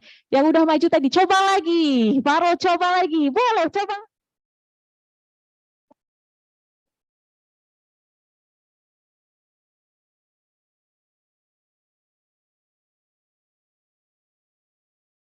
Organisasi internasional tersebut. Jadi salah satu manfaatnya adalah perdagangan ya, seperti kegiatan ekspor dan impor. Jadi di sana ada kerjasama bilateral dan juga multilateral. Mungkin itu, Bu. Selain itu ada juga bantuan kemanusiaan seperti kerjasama antar Palang Merah Dunia dan sebagainya, Bu. Oke, luar biasa. Kita beri tepuk tangan dong. Akhirnya Bang Farul mendapatkannya ya. Ini terakhir, oke. Oke, ini Bang Farul, terima kasih ya. Oke, nah ini pertanyaannya mudah yang 2 terakhir ya. Oh, satu lagi eksklusif. Nanti pertanyaan kuisnya yang terakhir dari Pak Yofi ya.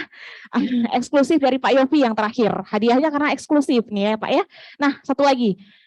Ini yang berhubungan dengan huruf abjad ABCD. Siapa yang mau saya butuh 2 orang ke depan? 1. 2, berhubungan dengan huruf abjad, mudah, tidak teori, tidak apapun. 1, mudah. 2, ya, lagi pantang menyerah. Oke.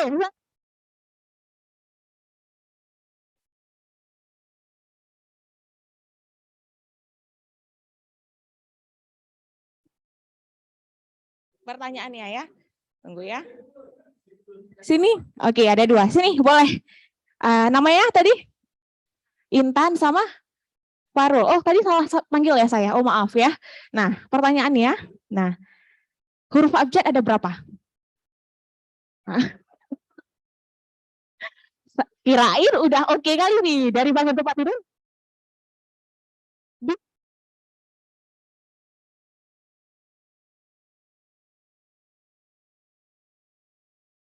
Ini dijawab dalam 3 detik. Huruf abjad ada 26.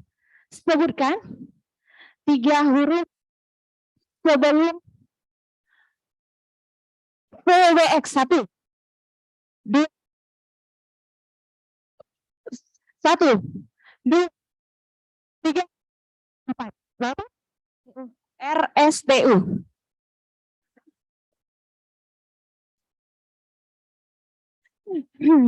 Dulu ada TK nggak?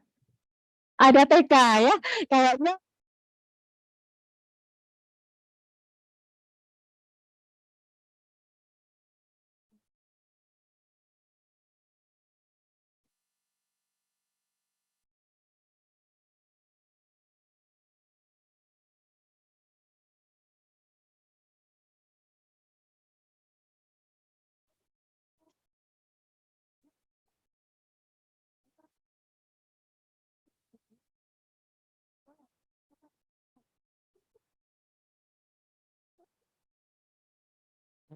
Terima kasih. Saya mau tahu tadi menyimak tidak apa yang saya sampaikan. Tadi saya bilang mengenai perkataan the future belongs to those who believe in the beauty of their dreams. Nah, itu siapa yang menyampaikan itu? Last one. Oke. Maju. Cepat ya. Berarti nyimak nih Pak ya. Nyimak. Kalau benar jawabannya menyimak. Oke, siapa namanya dulu? Namanya Fitra. Fitra ya. Jawabannya? Eleanor Roosevelt. Oh, Eleanor Roosevelt. Oke.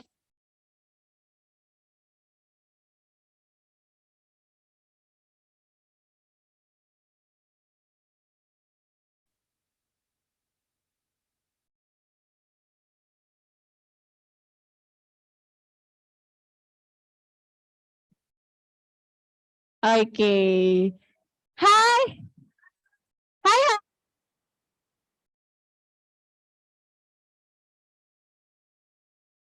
Tetap. Kayaknya Pak Yopi ngomong memang enak banget gitu ya didengar ya. Atau mungkin yang cewek-cewek terpisah dengan ketampanan Pak Yopi.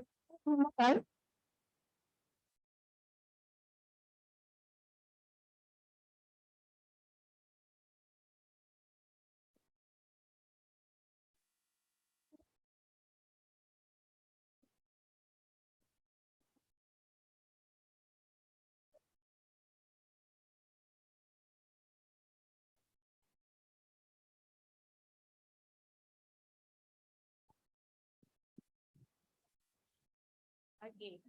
Muat Bapak, atau kalian boleh buat apa? Ya. Bapak, terima kasih.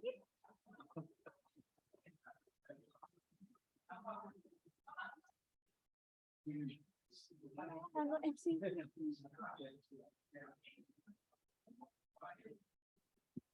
Boleh di sini, Pak.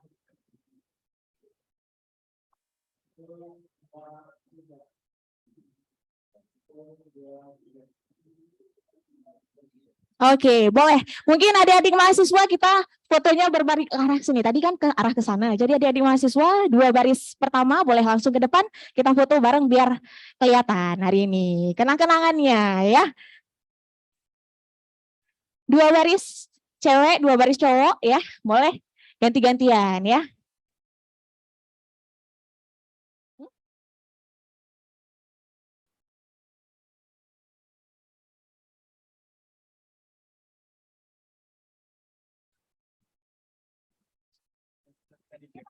Boleh Pak, langsung bergabung dulu Pak kita. Pak Mustafa, Pak, boleh langsung bergabung. Agak ke sini sedikit dong, sini sedikit. Nah, lagi, oke.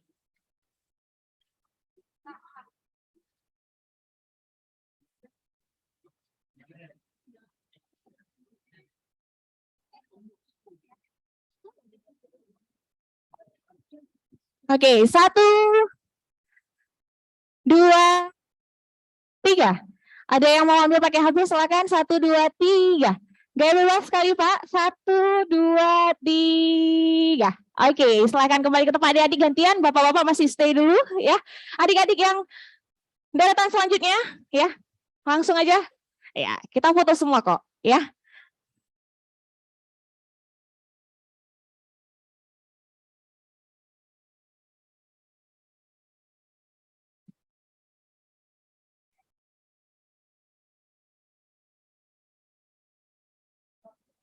Yang cowok-cowoknya juga dong ya.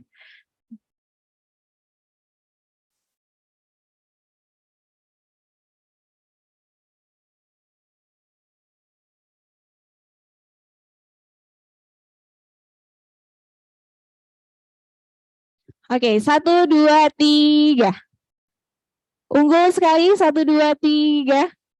Gaya bebas sekali, 1, 2, 3. Oke, thank you. Next. Next. Boleh agak cepat adik-adik ya. Boleh agak cepat, boleh.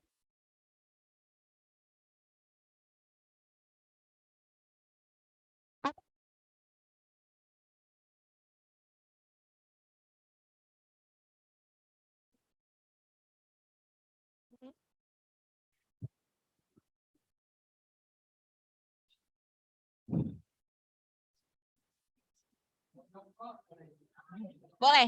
Yang cowok-cowok boleh.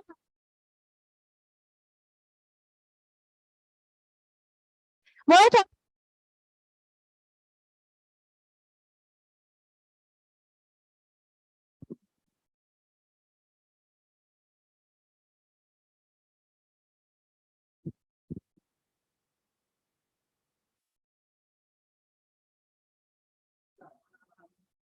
Oke, 1, 2, 3.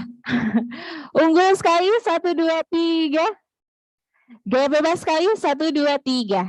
Oke, terima kasih adik-adik dan bapak-bapak, boleh kembali ke tempat ya. Oke. Oh ya, ibu-ibunya boleh. Oh ya, ibu-ibunya sini boleh. Pak sekali lagi dong.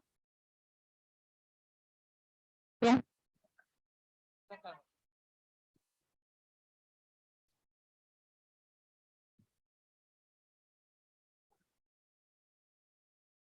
Pak Reza, Kak Uni.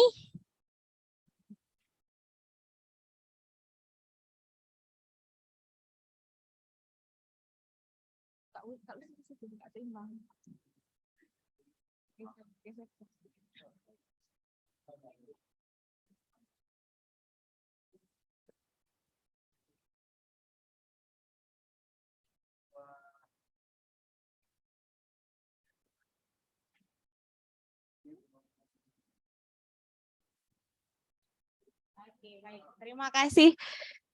Bapak-bapak, ibu-ibu ya, boleh kembali ke tempat.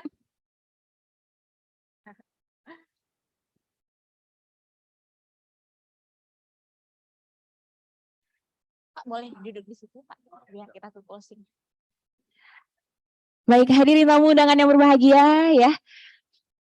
Mari sama-sama kita baca doa kafaratul majelis dan juga hamdalah subhanakallahumma wa bihamdika asyhadu an la ilaha illa anta astaghfiruka wa atubu ilaik. Alhamdulillahirabbil alamin. Dengan pembacaan doa kafaratul majelis dan juga hamdalah tadi, maka berakhir pula acara kuliah umum politik luar negeri Republik Indonesia, Indonesia dan dinamika dunia hari ini. Terima kasih banyak untuk Bapak Yofi Ihsan Wardana dan juga terima kasih untuk Bapak Ibu semua yang telah berhadir ya. Terima kasih untuk adik-adik mahasiswa semuanya. Akhir kata saya Nurul Kamali pamit undur diri. Mohon maaf untuk segala kekurangan dan kesalahan. Wassalamualaikum warahmatullahi wabarakatuh.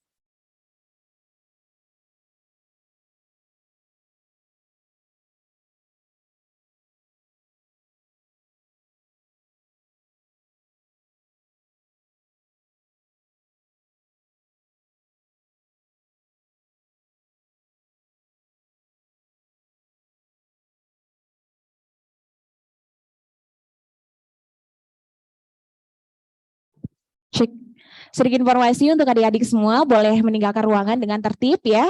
Boleh perempuan terlebih dahulu dan nanti satu persatu ya, dan sudah disediakan makan siang. Terima kasih untuk kehadirannya. Sampai ketemu di kuliah umum selanjutnya. Oke?